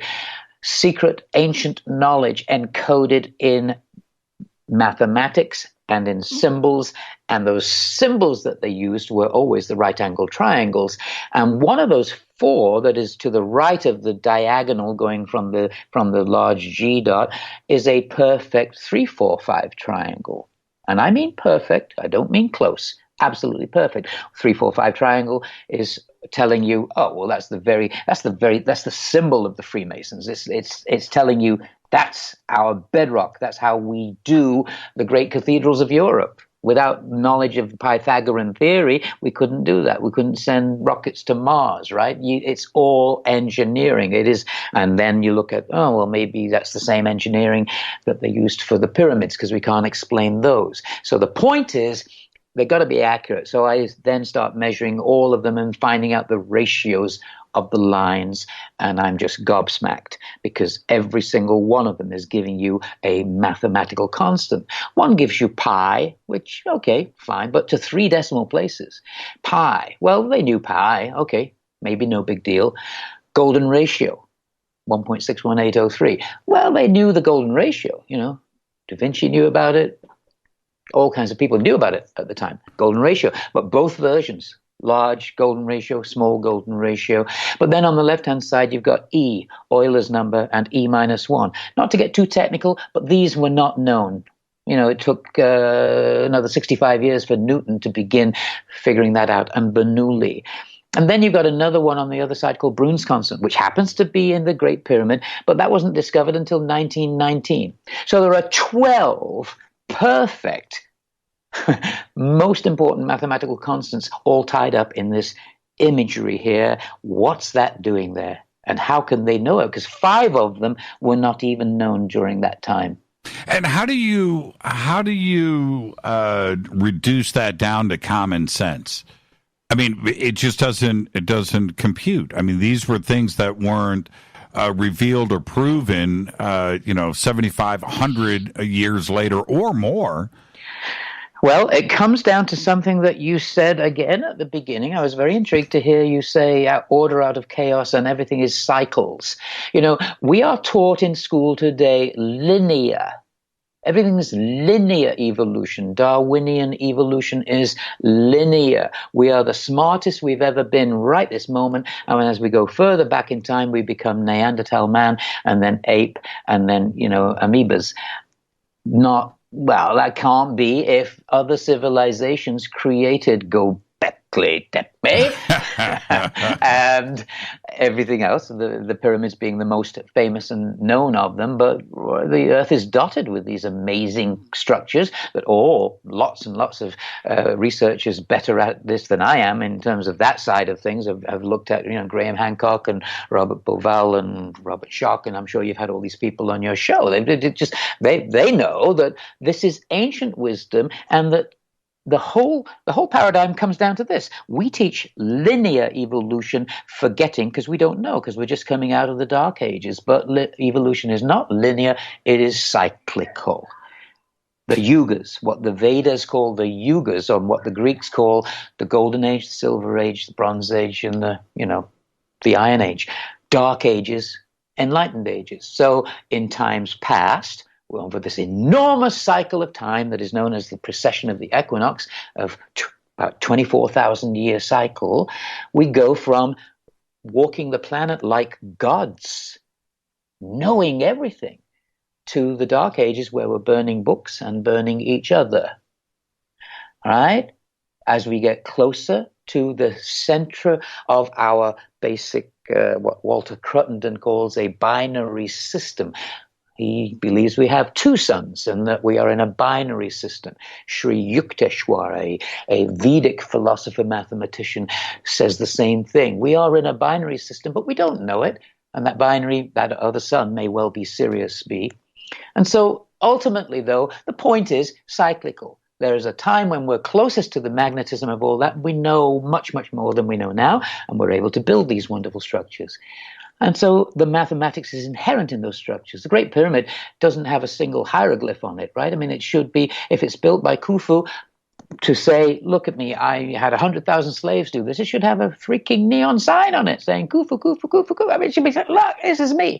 I personally can't buy that. It's okay. I have very good friends, scholars, who say, no, I think it's Khufu. It's okay. But the point is, it doesn't really, to me, make sense that image sits there and it doesn't have a single hieroglyph on it. The Egyptians put hieroglyphs on every square inch of everything. That pyramid says, just look at me. Look at me. I'm telling you something. How? The only way I can tell you, mathematically, geometrically, it encodes. So what I did, I saw the 12 constants on the title page of the sonnets.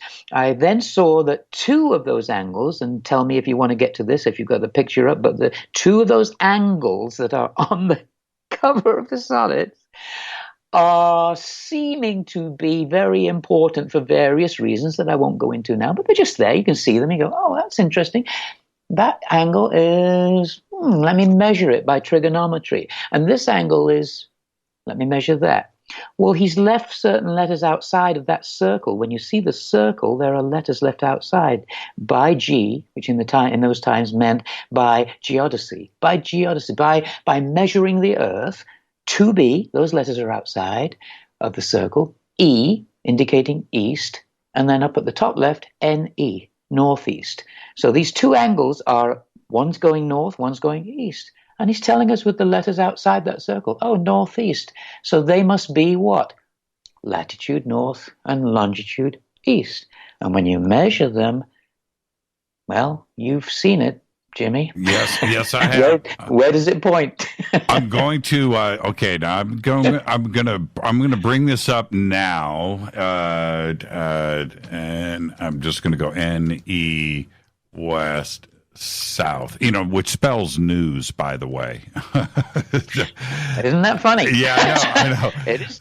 Okay, good. so let me get this image up now because this is. It is beyond unbelievable. Okay, yeah. It truly is. I launched this at a scientific community. Up until that point, I'd never said a word about the mathematics. But the mathematics, all of a sudden, like I say, 6 years looking at poetic codes, that's one thing. I proved they were real by scanning the altar. In other words, the codes are telling you go to the altar. Then I scanned it and I found, well, it's got a whole 250 times the size it should be. So there's obviously something there, and that validates the codes. But the next 6 years I spent were all mathematical codes involving what you've just shown to your listeners on the title page of the sonnets, mathematical constants. And they point to the Great Pyramid of Giza. Now, see, this is what I wanted to do. I wanted everybody to punch in, punch in. Go ahead. Yeah, let them they do point to somewhere. I don't know where they point to. Now, so when we come up with this, which is 29.9796 longitude northeast and north, and then longitude being 31.1299. For us Egypt researchers, we know those numbers, and but when you go through step by step in your research with the video, and you see the math slowly start to play out, and these numbers spit, I knew where these numbers were. when I watched you do the big reveal on it, it's unbelievably mind-blowing. And so I wanted everybody to just punch these numbers in themselves into Google Earth and watch the globe spin around and spit out Giza. Yeah. It's unbelievable. It's too much, isn't it? It is really, it's stunning. I mean, imagine what, I had I knew it was going there too, because of why leave Thales' theorem on the cover? Thales is the guy who measured the height of the Great Pyramid. That was a clue in itself, Right. But then you go, oh my God, is it going to go there? Yeah, it's not just going to go there. It's like, it's 99.999% accurate on the latitude. And that, so it's actually within a few feet of the center of the pyramid. On longitude, it's a couple of 100 or 300 yards off. But you don't realize how stunning that is. They didn't know how to do longitude in 1609 when the sonnets came out. Galileo was still wrestling with the problem of longitude 25 years after Shakespeare died in 1616, and he was under house arrest. They did not know how to do longitude for another 150 years. But do you know who did know how to do longitude and wrote about it and now actually offered it to the Queen? John Dee. John Dee had solved the longitude problem, but of course he wasn't listened to because he's talking with angels and he might be a nutcase. We should fear him. He's a heretic. But no, you look into his work, he had solved it, and there he goes and puts it on the title page of the sonnets, and it's utterly stunning that he could get that close. I mean, it is 99.99% accurate in the longitude. Well, tell me about what went through your mind when you came up with the latitude and the longitude. You didn't have any idea really at that time until you plugged it in and found it. Well, it's not entirely honest to say I wouldn't have had an idea. I knew from other hints all over the place. He's talking about the pyramid over and over. Shakespeare himself is giving us hints in the plays, in A Midsummer Night's Dream and in Twelfth Night we don't have time to go into, but he himself is giving us other clues that he's telling you, look at the Great Pyramid. So I knew that it was likely to be pointing there. I was stunned that it was that accurate. I mean, it was just, oh my God, this is just now. And so you say, well, it doesn't make sense, but it does make sense. I know you didn't mean that, but point being that to the layperson visiting this for the first time, how can they know constants that nobody even knew yet? How can they know the geographic coordinates of the pyramid? On the surface of it, it doesn't make sense. It only makes sense when you know that John Dee was the leading light of the secret society called the Rosicrucians, which then became the Freemasons. In other words, they were the protectors of the ancient wisdom. And when Shakespeare writes in Hamlet of two characters called Rosencrantz and Guildenstern that we don't know where they came from, and in the play you don't know where they came from, and it's part of the story that they don't know really where they came from or why they're there. They don't know. Hamlet's always asking them, were you sent for? Rosencrantz and Guildenstern, what is that? But there was a missive sent out by the Hold on, my mic just fell off. By the Rosicrucians at that time period, called The Chemical Wedding of Christian Rosenkreutz and the Knights of the Golden Stone. In other words, Rosenkreutz and Golden Stone. It was a manifesto of the Rosicrucian secret order who were protecting ancient wisdom. And there's Shakespeare saying, oh, Rosencrantz and Guildenstern, nobody knows what that's about. What are they doing there? It's just a hint. He's saying, I'm one of them. I'm in the Rosicrucians. So essentially, it doesn't make sense until you realize, oh, but wait, it does. It makes sense from the point of view that there were people in the know, cognoscenti, we would call them, who had access to this ancient wisdom, and one of them was certainly John Dee, and another of them was certainly Sir Francis Bacon, and another of them was certainly the man who was Shakespeare. And they were conveying this secret knowledge that is encoded in the pyramid. So I go from there to the pyramid, and I look at the basic proportions of the pyramid. And if you look now, Google, constants in the Great Pyramid, you'll find that it's been sort of common knowledge for 150 years that maybe pi and maybe phi are encoded in the pyramid, but not 12. But all 12 constants that are on the title page of the sonnets are in the absolute bedrock proportions of the Great Pyramid. And I'm not fudging any numbers. I'm just, you can see it on my work. Essentially, it's there. The same ones, the same 12 constants. So he's telling us, I know it, we know it, you don't know it yet. Have a look and find out what's important. Why am I pointing you to that? So then you have to go back to, wait a minute. He's telling us he's left something for us physically in a place where we can just go and open it up and get it. That's the altar. So to answer a question you asked a little while ago, what do I think is in the altar? It could be a new, wonderful, fabulous masterpiece by Shakespeare. It probably is. I happen to know from the codes themselves that certainly the sonnets are in there, because he says so absolutely clearly, the sonnets in his own hand, because the sonnets turn out to be basically the Rosetta Stone for this whole thing. But what else? Why would he go to all this trouble to balance perfectly poetic codes and mathematical codes if it wasn't about the central thing that is about, which is balancing the left brain and the right brain? And that in those days was known as alchemy. Today, it's called yoga, right? Balance the two sides of yourself. But the Rosicrucians were all about alchemy. Balance your two opposing forces and you will reach a state of enlightenment. That moment that I told you that I was kind of thrown into. I didn't think I deserved it at the time. It was an act of grace, but I was thrown into a place where I had no positive and negative. It was just a balance of pure bliss. Then I had to work for it because it faded away. And it was as though God was saying, well, now you know it's there. Now find it. Find it for yourself. I'll send you the right way to meditate and find it. But that's what he's talking about. Essentially, if you say, what is Shakespeare telling us in all this? He's telling us there are more things in heaven and earth, Horatio, than are dreamed of in your philosophy, as he says in Hamlet. There's more stuff you don't know about, and it's about alchemy. Let's pick that up where we are about to leave off right here. Our guest tonight, Alan Green, Decoding Shakespeare. And I told you, I warned you. Some of the most amazing, compelling research that I've experienced in all of my career. We're going to pick it up when we come back. This is Fade to Black. Stay with us. Hi, everybody. This is Rob Halford, the Metal Guard on JimmyChurchRadio.com.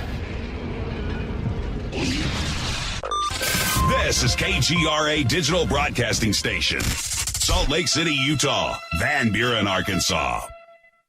Okay, nurse, let's get this man to the ER stat. Right away, doctor. We see this every day. Heart attack or angina pain due to blocked and clogged arteries. Chelation can remove obstructions or blockages from arteries and help avoid painful and expensive surgery. Now there's Angioprim. It's a liquid oral chelation product that you take with juice. You start to feel the results fast. Angioprim increases blood flow all over the body, and that means more energy and strength to take on the day with less aches and pains. 60 years of research has gone into chelation. And Angioprim is the result. A safe and easy way to unblock your veins and arteries from buildup that slow circulation. Paging Dr. Jones. Please report to the emergency room right away. Log on now for a special radio offer from Angioprim. That's angioprim.com/radio. ANGIOPRIM. Angioprim.com/radio or call 877-882-7221. That's 877-882-7221. So, you love talk radio? Then you'll love TalkStreamLive.com. TalkStream Live is always on, 24/7 with the best streaming talk shows. Find your favorite talkers and discover some new ones. It's free, readily available online or on the smartphone or tablet. Finding your favorite talk shows all in one place has gotten a whole lot easier. Just go to TalkStreamLive.com. Be sure to download the free apps from Google Play or the iTunes App Store. Your contact for current news and trending topics. KGRAradio.com. What can I say about the most popular tea on the internet? And what do customers say about Life Change Tea at GetTheTea.com? A lot. But by federal law, we at GetTheTea.com cannot make claims to how this product can enhance your health. We cannot even post our testimonies without being in compliance. So how do we get past the hump? Try our products at GetTheTea.com and see for yourself. You can send us a testimony, but we just can't post it. Bummer. Our products are GMO-free and organic. We pride ourselves in being the best we can be, and we urge you to take charge of your health. We're 11 years strong, and many of our customers have shared their successes with friends and family. Protect your colon. Log on to GetTheTea.com. That's GetTheTea.com. GetTheTea.com. GetTheTea.com. Did you know that when you're on the road with limited data or Wi-Fi available, you can still listen to every minute of Fade to Black by just calling 605-562-4482. No smartphone, app, or internet needed. It saves your data plan and no extra cost if you have unlimited minutes. Just call 605-562-4482. You can listen to me, Jimmy Church, on any phone, anytime, anywhere. Go Beckley Tappy.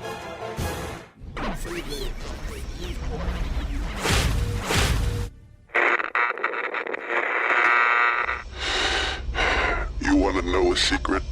I love ponies. I really love ponies. I'm serious. I couldn't stay sane without ponies to brush. Why fade to black? Because you never got that pony, damn it. This is Fade to Black with Jimmy Church on the Game Changer Radio Network and KGRA, the Global Radio Alliance.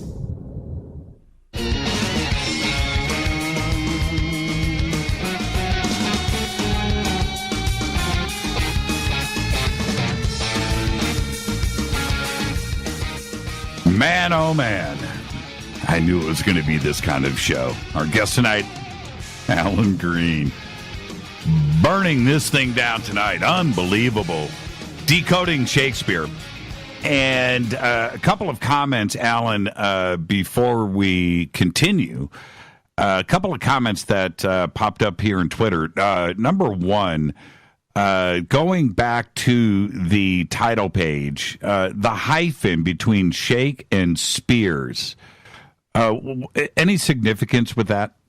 Yeah, it was common during the time to use a hyphen in a name to indicate that it was a pen name. Now, this is denied by the official gatekeepers of the Stratford story for obvious reasons, because it just opens the door to, oh, well, it's a pen name. So it's not the guy that we've all said it is. You know, what I prefer, I mean, so to answer that person's question, yeah, that was common. Some of the plays came out with a hyphen on them. Some of the plays came out with the name without a hyphen.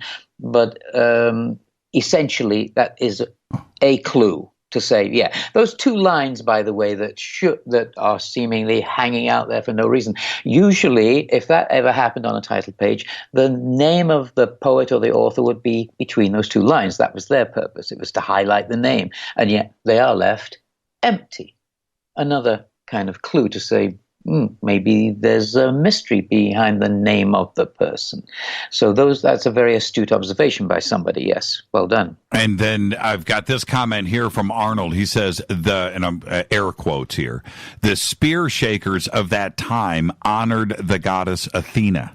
Yeah, this is absolutely, that's another very, very good comment. Goddess Athena, she comes fully formed from the head of Zeus, born shaking a spear. She's the goddess of many things, but also, somewhat mostly the arts and, interestingly, warfare. William she wore a helmet, and the Latin word for the helmet translates to William. So the whole name, William Shakespeare, is another hidden reference to, it's the helmet goddess Athena. Why her? Because she was the nearest thing that the world was aware of as to someone who was a god in terms of their ability to communicate through important ancient wisdom, through poetry and the arts. And at the same time, it's a hint. There's other information. Shakespeare himself was. There's too much to go into there. I won't go to there. You can find it online if you have enough willpower to go there. But to find out that, the man who was Shakespeare was referred to as the Minerva Britannia. And Britannia, meaning English. Minerva is another name for the goddess Athena. So the goddess Athena, our English Athena, is a thing called Minerva Britannia, which itself holds codes.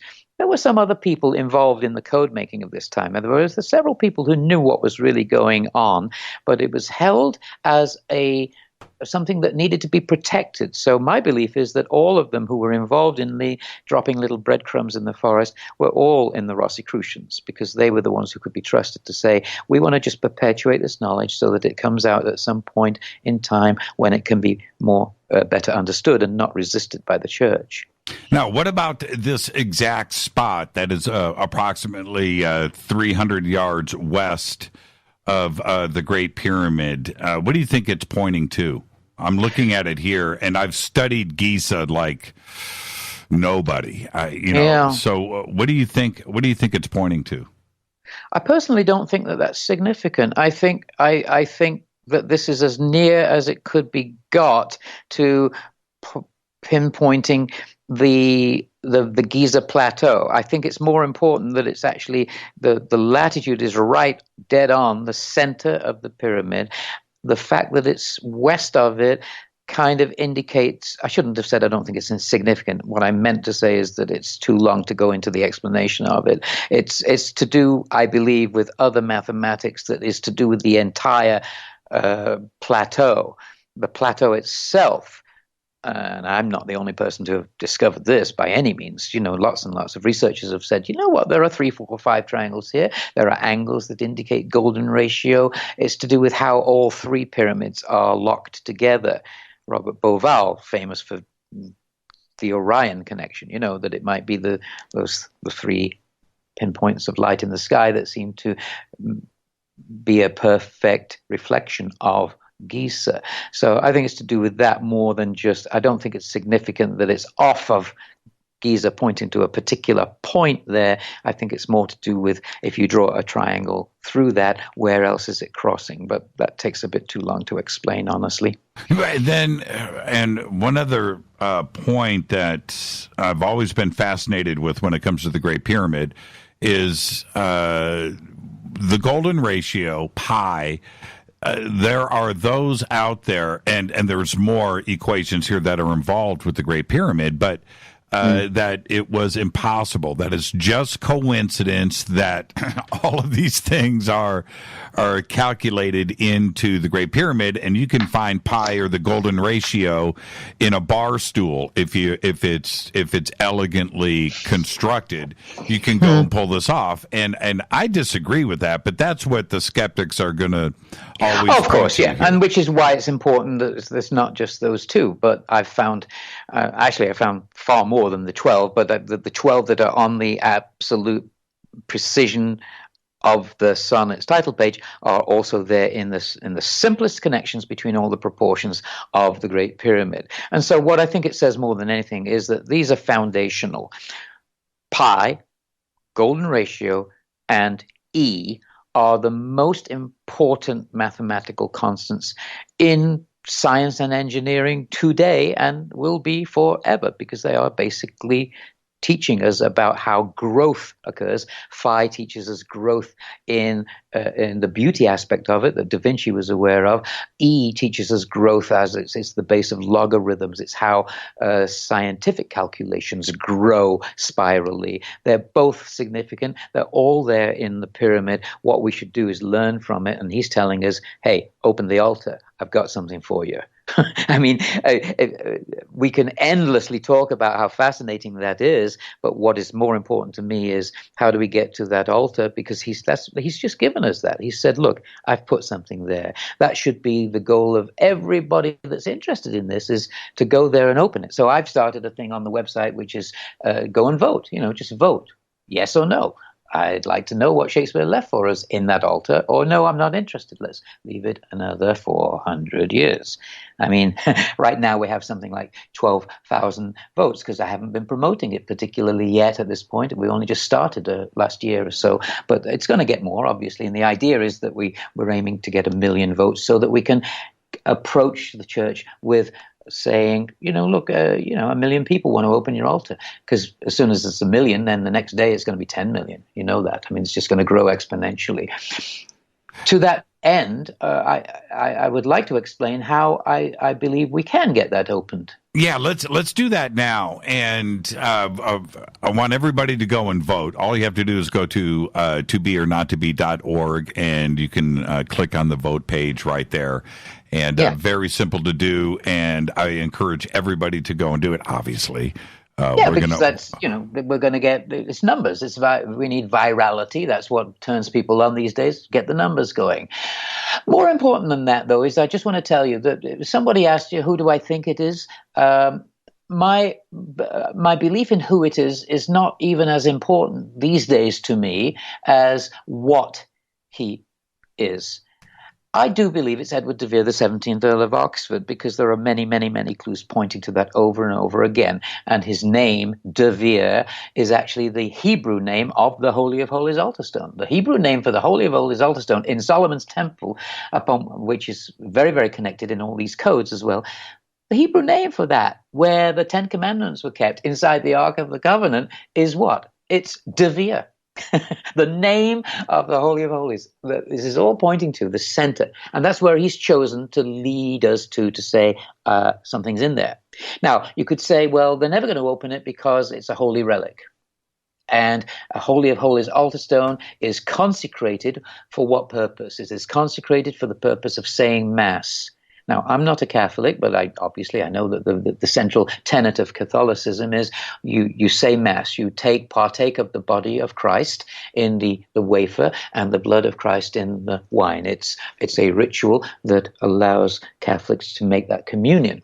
And so, fine, that's beautiful. That's what happens at the Holy of Holies altar stone. But if that altar stone is desecrated, that means at one point it was consecrated by carving crosses on the surface that represent the stigmata wounds of Christ, and that's part of the encoding. He tells us to look at the stigmata wounds of Christ. And then it is consecrated by putting something inside. Remember, I said there should be a little tiny size of a kid's shoebox in there, and that would hold relics of a saint, someone that the Catholic Church said was a saint. Now, that happened in 1208, 810 years ago. Come 400 years ago, John Dee and the real Shakespeare decided to leave something in there because that altar stone was already desecrated during the reign of Henry VIII, when we decided we weren't going to be Catholic anymore because he wants to marry Anne Boleyn.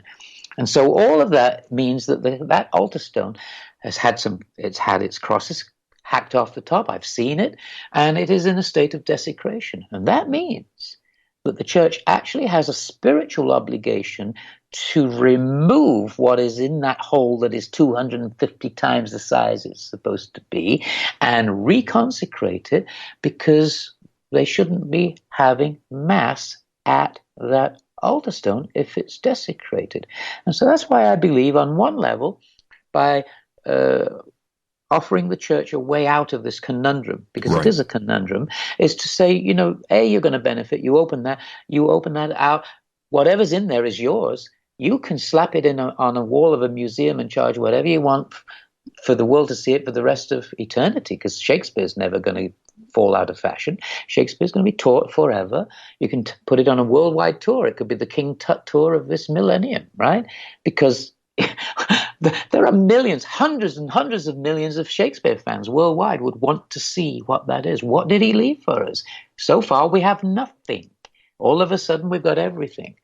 But the interesting thing is, it's not just poetry. Certainly, there's going to be something wonderful in there that we will all look at and go, oh my goodness, this was written by Shakespeare himself, and maybe a new work. Maybe all the great works. But at the same time, why would he go to all that trouble to say the math is important as well? The science is important, because he's telling us they're both equally important. Left and right brain, alchemy.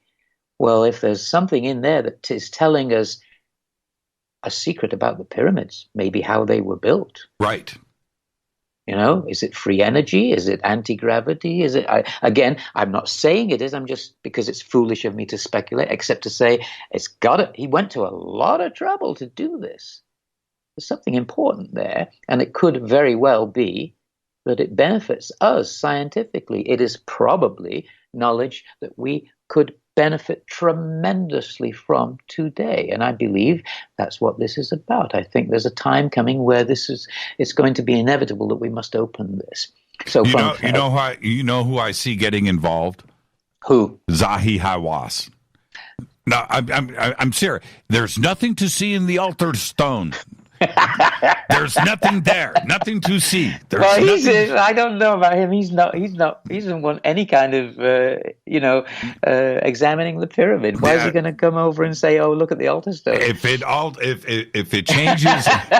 it changes his paradigm and dogma of Egyptology. Yeah, it will. It will. Yes, but he's I not know. in charge. He's no longer there. He's not the guy anymore. Zahi Hawass has gone from that. It's not going to stop him from making a great meme. Because he loves the publicity. Sure, that's absolutely right. It's good for everybody. Frankly, It is, and I'm very curious, as we all should be, about this Giza connection from the title page of the sonnets. Yeah, isn't that stunning? Yeah, why? Unbelievable. Why Giza?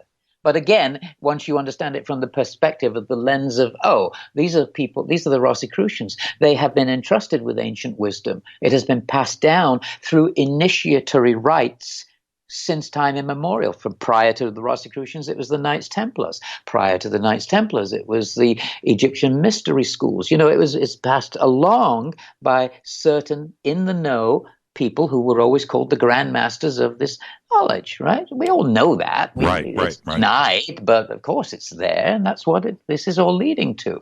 And so all of a sudden you've got, my God, the Holy Grail of literature is right there. Something incredible is there, probably a new work of a masterwork, but it's going to be very, very beneficial. Now, the way I want to pull it together is this. The true author, I do believe, is Edward de Vere.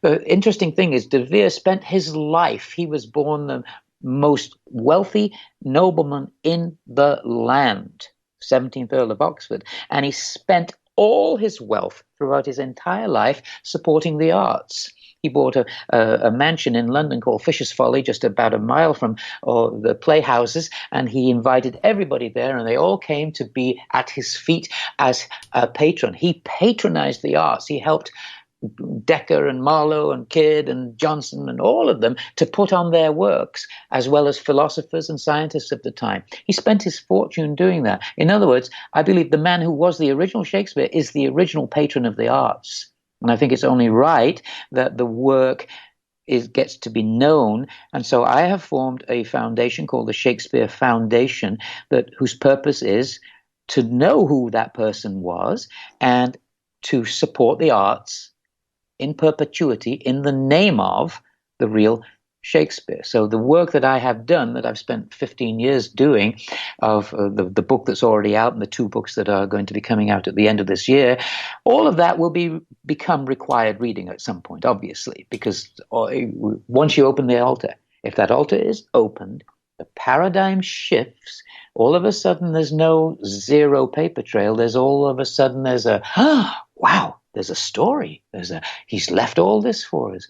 That will have to be taught. Where? Every school in the world that teaches English literature, right? For how long? Forever. Tomorrow and tomorrow and tomorrow. So the idea is all that has to go, it has to be taught. It becomes required reading. So I am putting all that into the Shakespeare Foundation so that ultimately it can go to benefit the arts in the name of the true Shakespeare. And so essentially, I am starting a Patreon site towards the end of this year where I will be encouraging people to contribute whatever they can. If it's $1 a month, whatever it is, $2 a month or $5, whatever, and they'll have the usual incentives and things of work that I've done that will be coming out that they'll be the first to see. But the whole point is all of that will be going into a foundation to support the arts, because the arts are the, we need to. For every $100 that goes to the sciences, in the US anyway, do you know this figure? When the government funds science research, I'm not saying science shouldn't be funded, it should. But for every $100 that goes to science, what goes to the arts? 45 cents. Right. It's pathetic. We must be educated for our children and for our future to be educated properly. We need to balance left and right brain. Arts are just as important as the sciences, and that's what Shakespeare's telling us. And so that's never going to happen through the Congress taking action, but we can help by being a foundation that will help support the arts, and that's the idea behind that. And so my whole focus is to say I want to open that altar. Please contribute to this foundation, and there'll be information on it as this becomes a reality. But already, I can tell you, we have anonymous donors coming online offering to put a lot of money into it. I mean a lot. Think of a big number. Yes, that number. How are you going over, what's the attitude now? I spoke to you earlier about the video when you started to talk about some of these ideas in the church there, the grumblings. I thought you were going to get lynched. Well, all paradigms, generally speaking, take a generation or more to shift, don't they? You have to wait for everyone who resists it to die out. But that's not the case now. With social media, everything is enlivened, it's quickened, and I believe this paradigm will shift quicker than any previous paradigm at all. Because there's something tangible to be found. All you got to do is open the altar and find it. I am certainly intent on offering to the church. I've already offered them parts of my musical. I've given them parts of the royalties of the musical to allow me to perform there. And I said, as that grows, that will become something. But what is really going to become something for them is the fact that they have to see that this is going to happen. It's going to be opened. The story will get so big that they will have to. And if we are collecting money, we're going to be offering them money. I'm calling somewhat coyly, I'm calling it an offertory that they can't refuse. We're going to put money on their offertory plate from the foundation to say, you need to open this. And as that money grows, as the public interest grows it, at some point they'll be being offered so much money to open that altar that they'll have to. They will look guilty if they don't open it. It will become silly, But the point is, I want to do it in a way that's peaceful and hopeful to them, to let them know, as I always have done. I've gone over there to help them. They're not the bad guys. They just don't know what they've got. And they think, this will disturb our entire tourism industry. It won't. It will actually increase their tourism industry exponentially. But they'd have to get an understanding that whatever is in there, it's important. The world deserves to know what Shakespeare left for us, and he did it so cleverly that he put it inside the De Vere, the Holy of Holies altar stone, knowing that was already desecrated and that there would at some point become a spiritual obligation to open it. I personally think, and now more than ever, the church needs some good publicity, don't you think? They need a good story. Yeah, especially after the week that they've had or the year. They need a good story. So this is a good story. This is them doing the right thing. Let's open it. We're not political. We're not concerned about whether it's our man or not. Let's just do the right thing. And I believe they will. So my job is to do that, and hopefully by offering them the part of this whole foundation, they will become something wonderful. There'll be a whole new, that moment in Wizard of Oz where it goes from black and white to Technicolor. That's this. Right now, there's no story for Shakespeare. There's no story of his life Kids learn about it just by doing the works. If you suddenly find out who he is and that there are references in that person's life that mirror what's happening in the plays, it's pretty wonderful. You all of a sudden you get a real connection. Oh God, he did that. And I tell you, once you know the life story of De Vere, it's very beautiful. But it's not just him. It's John Dee encrypting it. It's Bacon having something to do with that encryption. It's several people all putting this together to deliver to us a message. And that message is about as beautiful as it can get, because what it is saying is, you are what's important. In Twelfth Night, he has a drunk Sir Toby Belch wander around from scene to scene, and it's so funny. He'll say something, and all of a sudden he'll go, oh, well, it's all one. That is his message. It's all one. We are all one. He says this in Midsummer Night's Dream as well. He's saying we're all one. And it's a spiritual message based on what they called at that time alchemy, what we now call, as I say, people don't think of this word yoga meaning that, but yoga literally means to yoke together the two sides of our, the duality of creation, to get back to the unity of the divine. And that was the purpose of alchemy. It wasn't changing lead into gold, which we tend to think of. It was turning the lead of the ego into the gold of the soul. Do you think? Yeah, that's true. That's true. Do you think the church knows what's in the altar? No, and I've filmed every square inch of it, and so that they cannot even change it. I will be posting videos and pictures of that as soon as I approach the church the next time I go there to do this, to say, you can't change it. Don't think you can go in there and have a look and find out what's there and then take it. Because you can't. It's literally concreted into the back wall and concreted into the floor, and I've filmed every aspect of it. I know every crack in the concrete. If they do anything, they will be outed as being conspirators in trying to hide the truth. No, it's far better for them to be be on the good side of saying, no, we must do the right thing. We will, because they're going to make out like wonderfully from it. They are going to get the benefit of delivering to the world. Oh my God. A heritage, a cultural heritage, the likes of which this is the biggest mystery in literature, and it's going to come, and we're all going to benefit from it, and they are going to benefit tremendously from it, because as I say, they can then charge whatever they want for it forever. It will increase. I mean, people will be coming to Stratford they already come 4 million a year, but I suspect it will increase to untold revenue for them if they do the right thing. Who ultimately makes the decision? I've been to the bishop who I was told 6 years ago was the person to make the ultimate decision. And I didn't tell him all the information that I've just revealed now, of course, and I didn't tell him I had scanned the altar, but I had. I asked, can we scan the altar? And he said, well, I'll have to take it to a higher authority. Well, there's only two higher authorities beyond him. One is the Queen, and one is God. And he didn't get back to me, so I guess they've both been busy. Well, that was actually my question. I mean, ultimately, would it reside with the Queen? Yeah, but that was then. This is now, to quote a Monkees song. That was then, this is now. I mean, this is different now because there's so much more. We now realize, oh my goodness, there's this entire connection to science, which is a way that we can see that this benefits us. We can see that the poetry benefits us aesthetically, but when you see that also, hey, there's science in there, we will benefit in ways that can benefit mankind. I do believe that. He wouldn't have gone to that trouble to do all this if he was not going to reveal something about the pyramid and why it was built and how it was built. It's all inbuilt into it.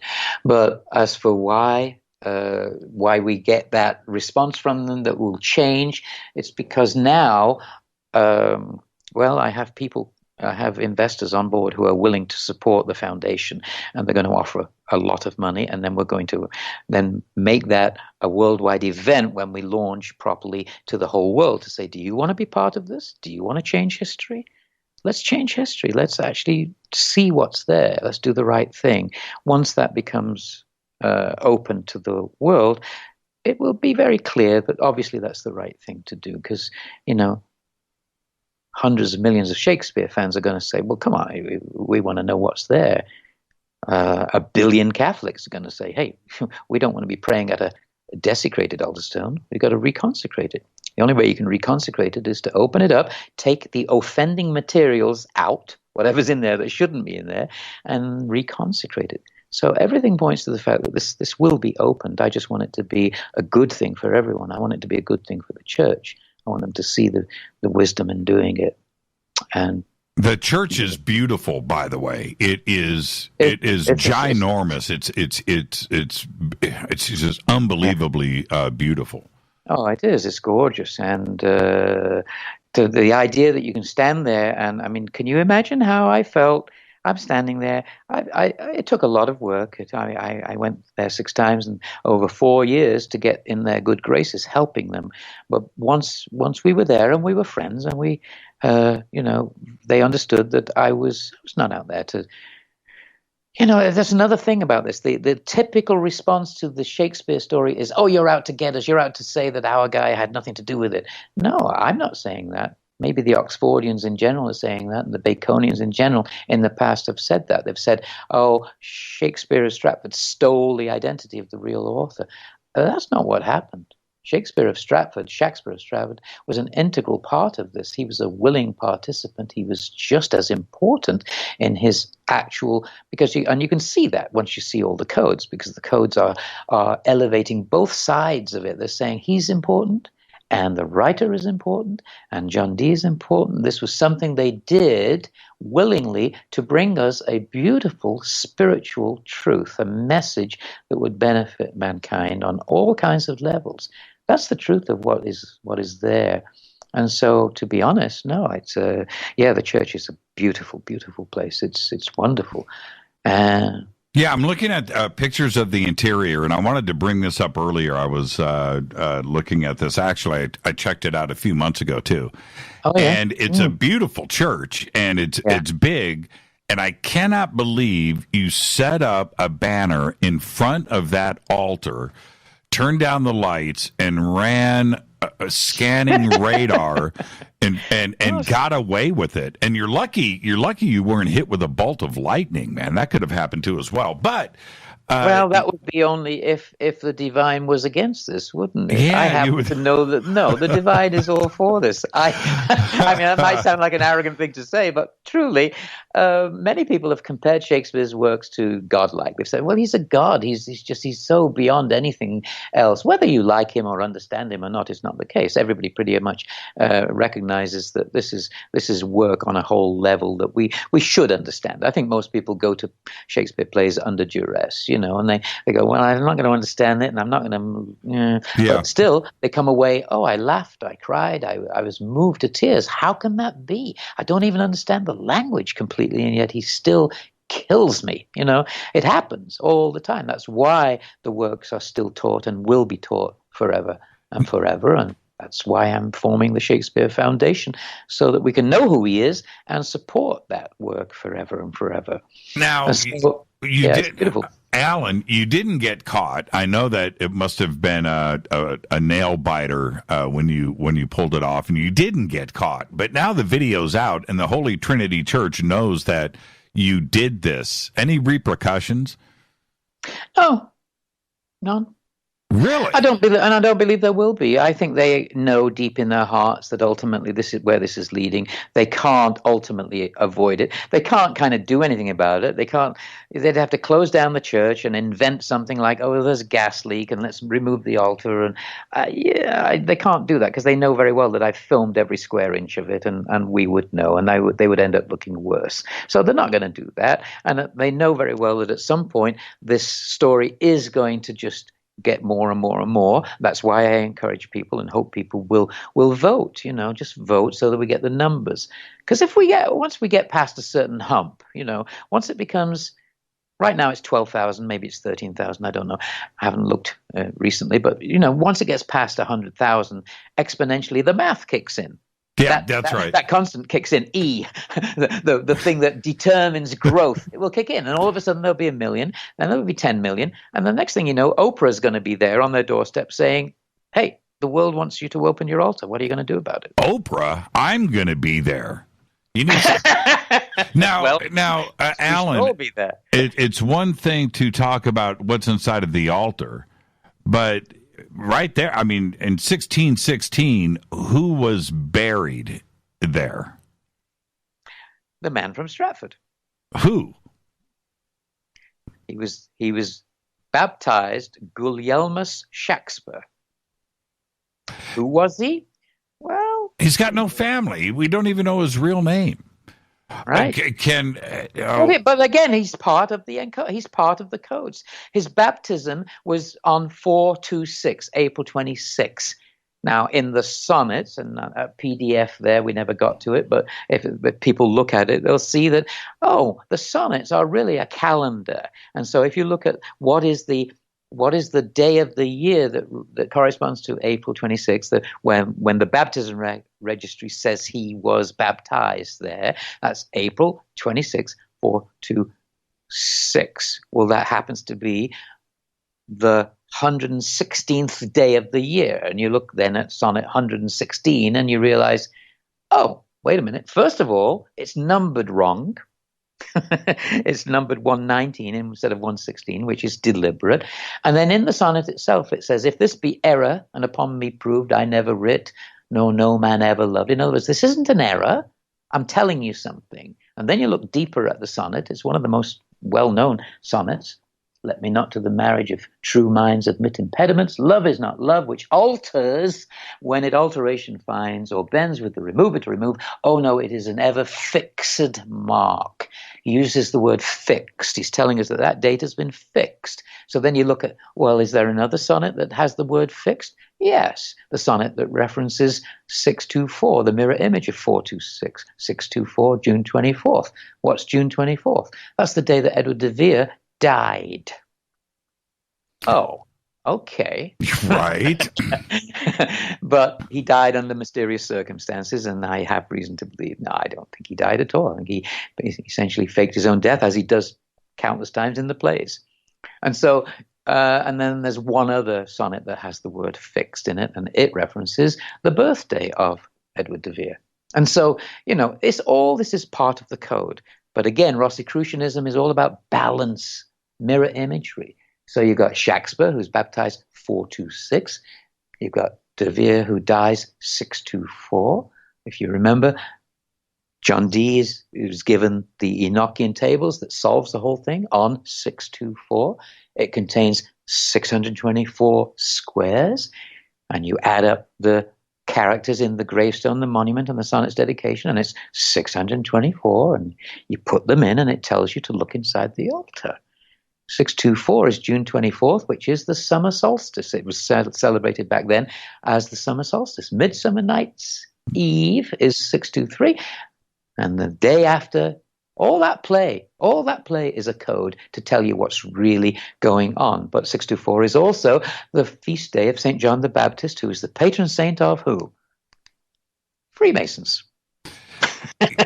Right, and what happens on the solstice? What happens on the solstice at the Great Pyramid?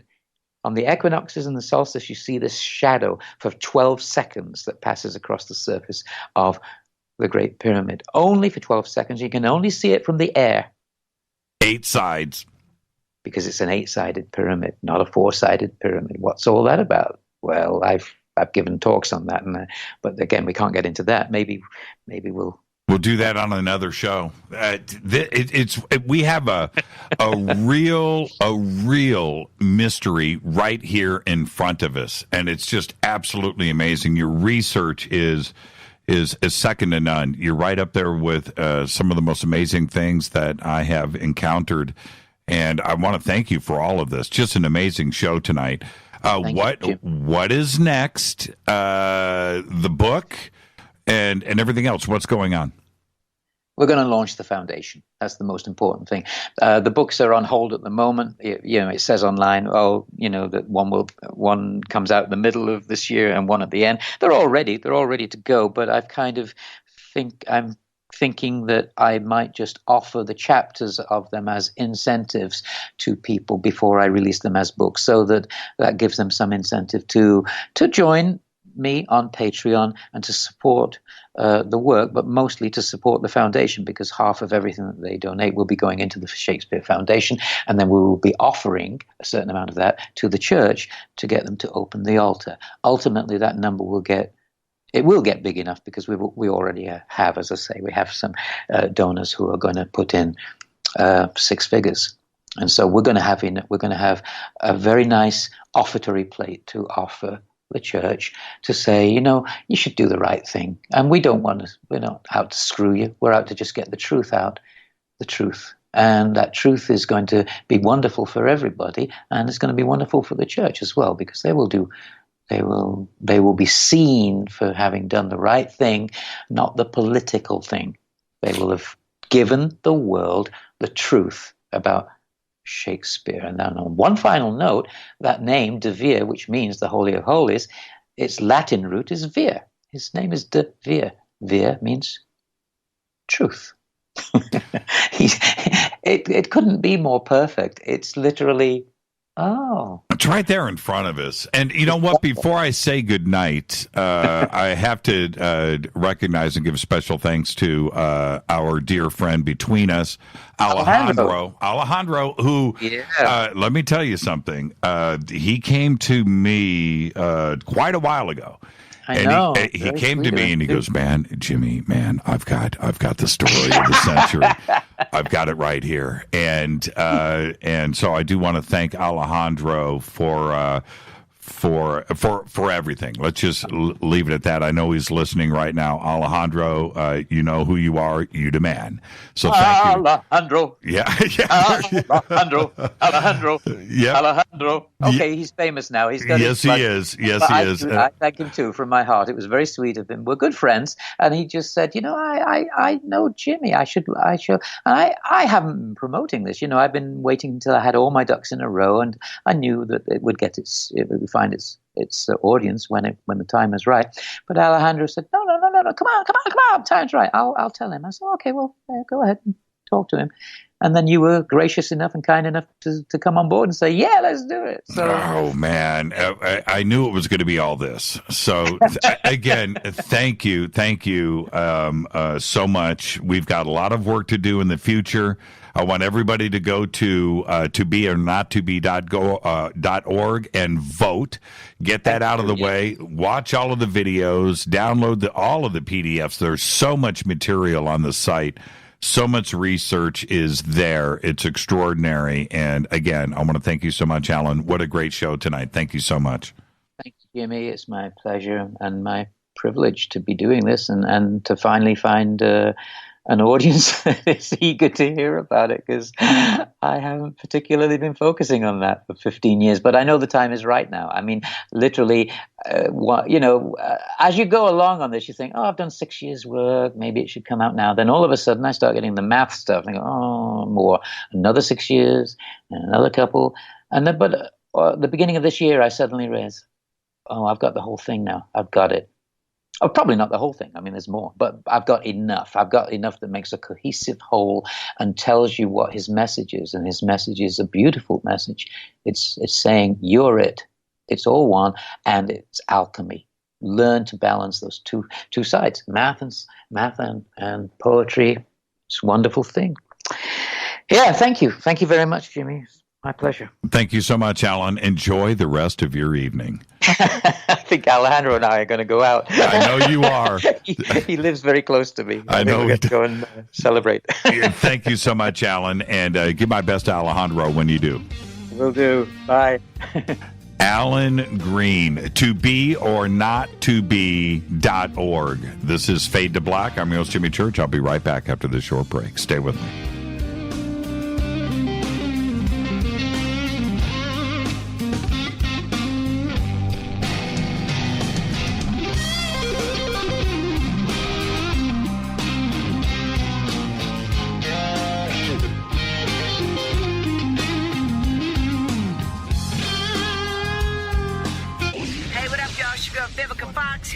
You are listening to my boy, Jimmy Church, on jimmychurchradio.com. Despite popular opinion, reading a book will not make you smarter. But listening to Jimmy Church will. Hurricanes, earthquakes, wildfires. This year we've experienced more than our fair share. This is Jimmy Church of Fade to Black, and last month I decided to make sure my family does not have to worry about food should we get caught in a real emergency situation. Introducing Numana, a healthy, storable product that tastes so good that you'll want to eat it every day instead of just during those times of duress. All Numana products have a 25-year shelf life, are MSG and GMO-free, no preservatives, and are made in America. With the Numana pack in your home, you'll be able to sleep at night knowing that you've protected your family. Not only have I tasted and tested, I own it. Now you can too. Just click on the Numana banner on jimmychurchradio.com and use the promo code Jimmy when you order. In addition to a discount, we'll send you an autographed Fade to Black t-shirt. Seriously, go Beckley Teppy. When you take the beans from Central America with dashes of Indonesian and African mixed in and then roasted to the dark side of Fade to Black, you create the ultimate brew of fringe. Introducing the Fade to Black blend from River Moon Coffee. Yes, River Moon's darkest customized roast was created for the love of Fade to Black. The alchemy of masterful roasting and smoking the beans is in every sip of this full-bodied, dark Java. I need my coffee dark, deep, with distinct bittersweet chocolate highlights, just like the bunker. Leaning further into the darkness of the roast is Fade to Black blend from River Moon Coffee. Just click on the banner at jimmychurchradio.com and use the promo code F2BBLEND for 15% off of your order today. Go Beckley Teppy.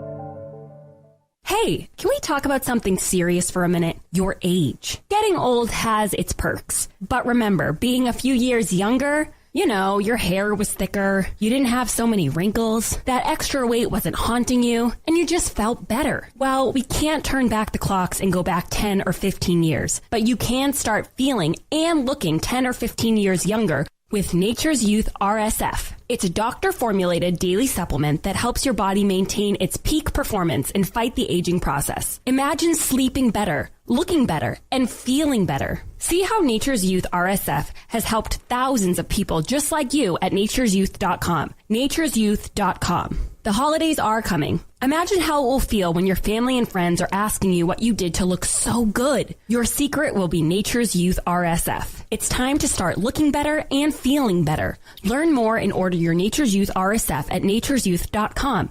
That's nature'syouth.com. Erica, Brittany, Gabby, and you're listening to jimmychurchradio.com.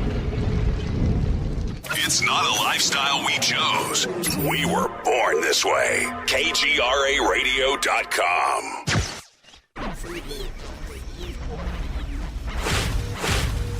This is KJCR at jimmychurchradio.com.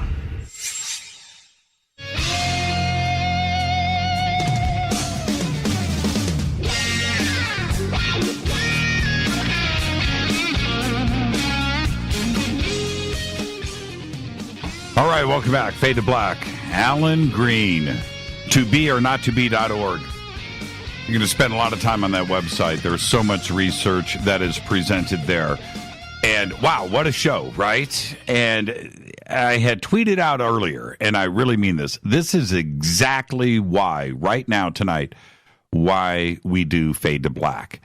I am able to just sit here and get into this knowledge and this research and share it all with you. I was watching all of the tweets, and I knew what was going to happen at the end of the night. I knew all of this in advance, and I didn't know how we were going to get there. So I did that journey right along with you. The research was presented to me. It was probably about a year ago. And I had heard about it before then, but Alejandro came up to me seriously, and I was like this top secret thing. And Rita and I Alejandro was sitting with us at a dinner, and he pulls me aside. And he's whispering, "Okay, man, this is what's going on. I got this, and this, and I can make this happen. But are you with me?" And I was like, "Okay, all right." But as I got into the research, I realized how big of a deal this was. Go back, and after the show tonight, I want you to go over to Alan's website and watch the video of the radar scanning in the church. To take a look at some images, jump online and go and look at the Holy Trinity at Stratford-on-Avon, and look at the size of that church, and look at what this actually represents. Look at the interior of the church. Look at the altar. Look at right there, buried here is William Shakespeare, right?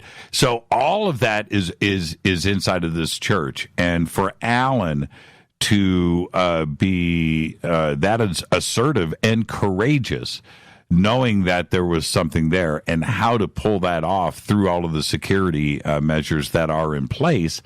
He got a plan together, and go and watch the video. It's a true nail biter, and it's real. Okay, it's real.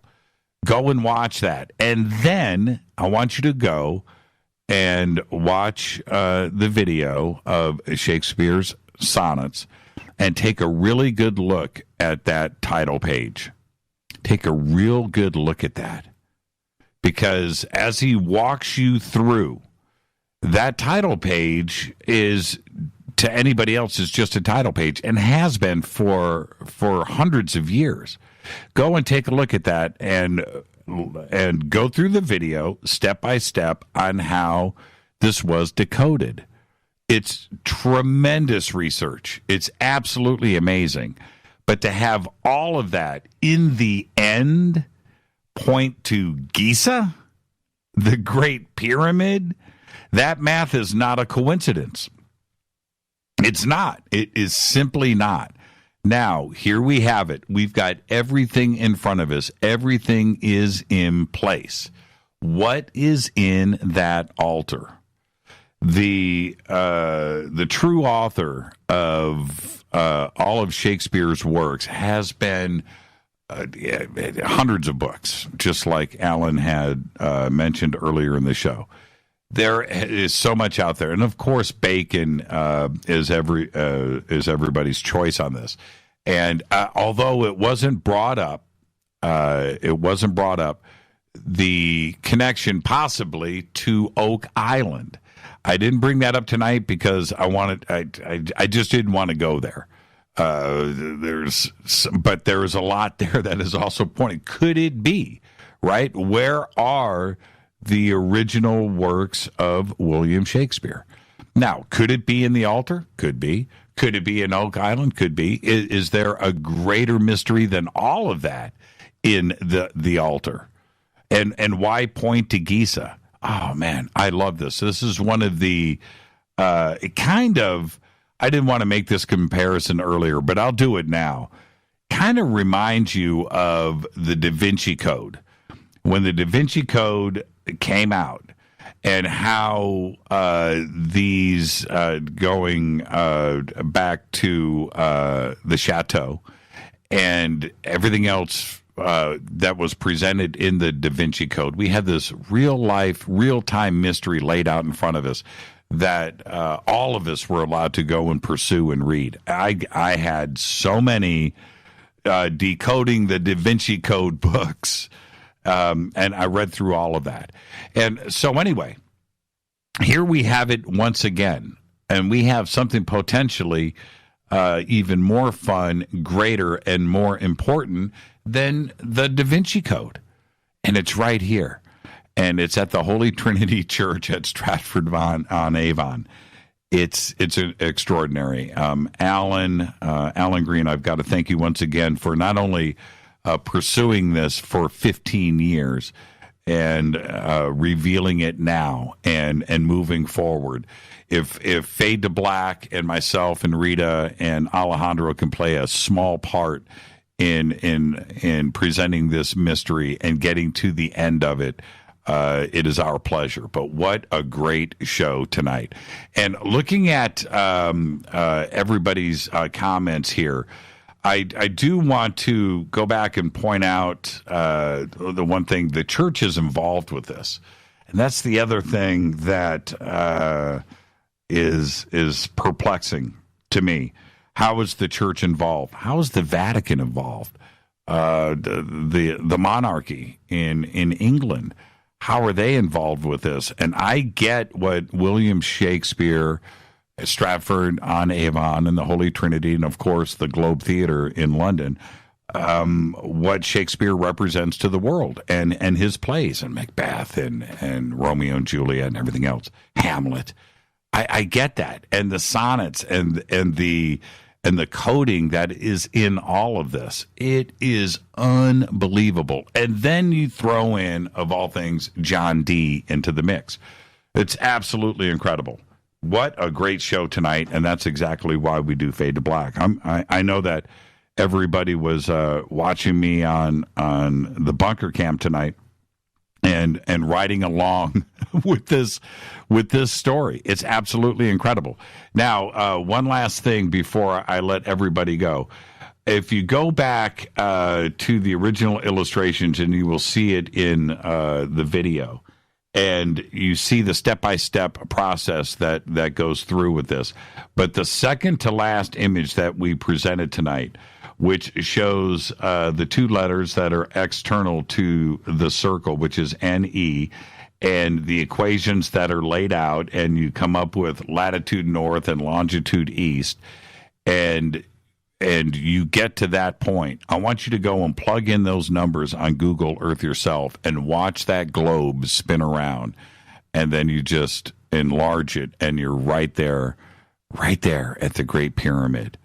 Unbelievable show. You've got to go and do it. Go and watch the video of when Alan walks you through this. The math sometimes is a little bit intimidating, but he does it all for you. But just absolutely incredible. What a great show. So I want to lay out and thank Alan Green one more time, and Alejandro, and of course Rita, putting this show together. But tomorrow night, Eric Rains is going to be here. One of our favorite guests, but he's going to be here with us tomorrow night, so we're going to have another great conversation. Thursday night, I need to remind you, yes, it is Fader night, and John Rappaport's going to be here, but Jason Quitt is going to be our guest all night, helping me man the phones. Jason is launching a website on Thursday, so we're going to talk about all of that and what that entails, and his new movie that is coming out. So all of that is going to happen on Thursday night. It's going to be just absolutely fantastic. So that's our week here. And then, of course, Saturday night, I'm over at Coast to Coast AM, and that will wrap another episode of Fade to Black. I am your host, Jimmy Church. Fade to Black's executive producer is Rita Camarion. Show is produced by Hill J. Palm, Renee, Dennis, and Bob. Announcers are Steve Harder, Gene Viteau, and Mark D. Kovar. Webmaster is Drew the Geek. Music, Doug Aldrich. Intro, Spaceboy, spaceboymusic.com. Fade to Black is produced by KJCR for the Game Changer Network, and syndication is KGRA, The Planet. It's broadcast owned and copyrighted 2018 by Fade to Black and the Game Changer Network. It cannot be rebroadcast, downloaded, copied, or used anywhere in the known universe without written permission from Fade to Black or the Game Changer Network.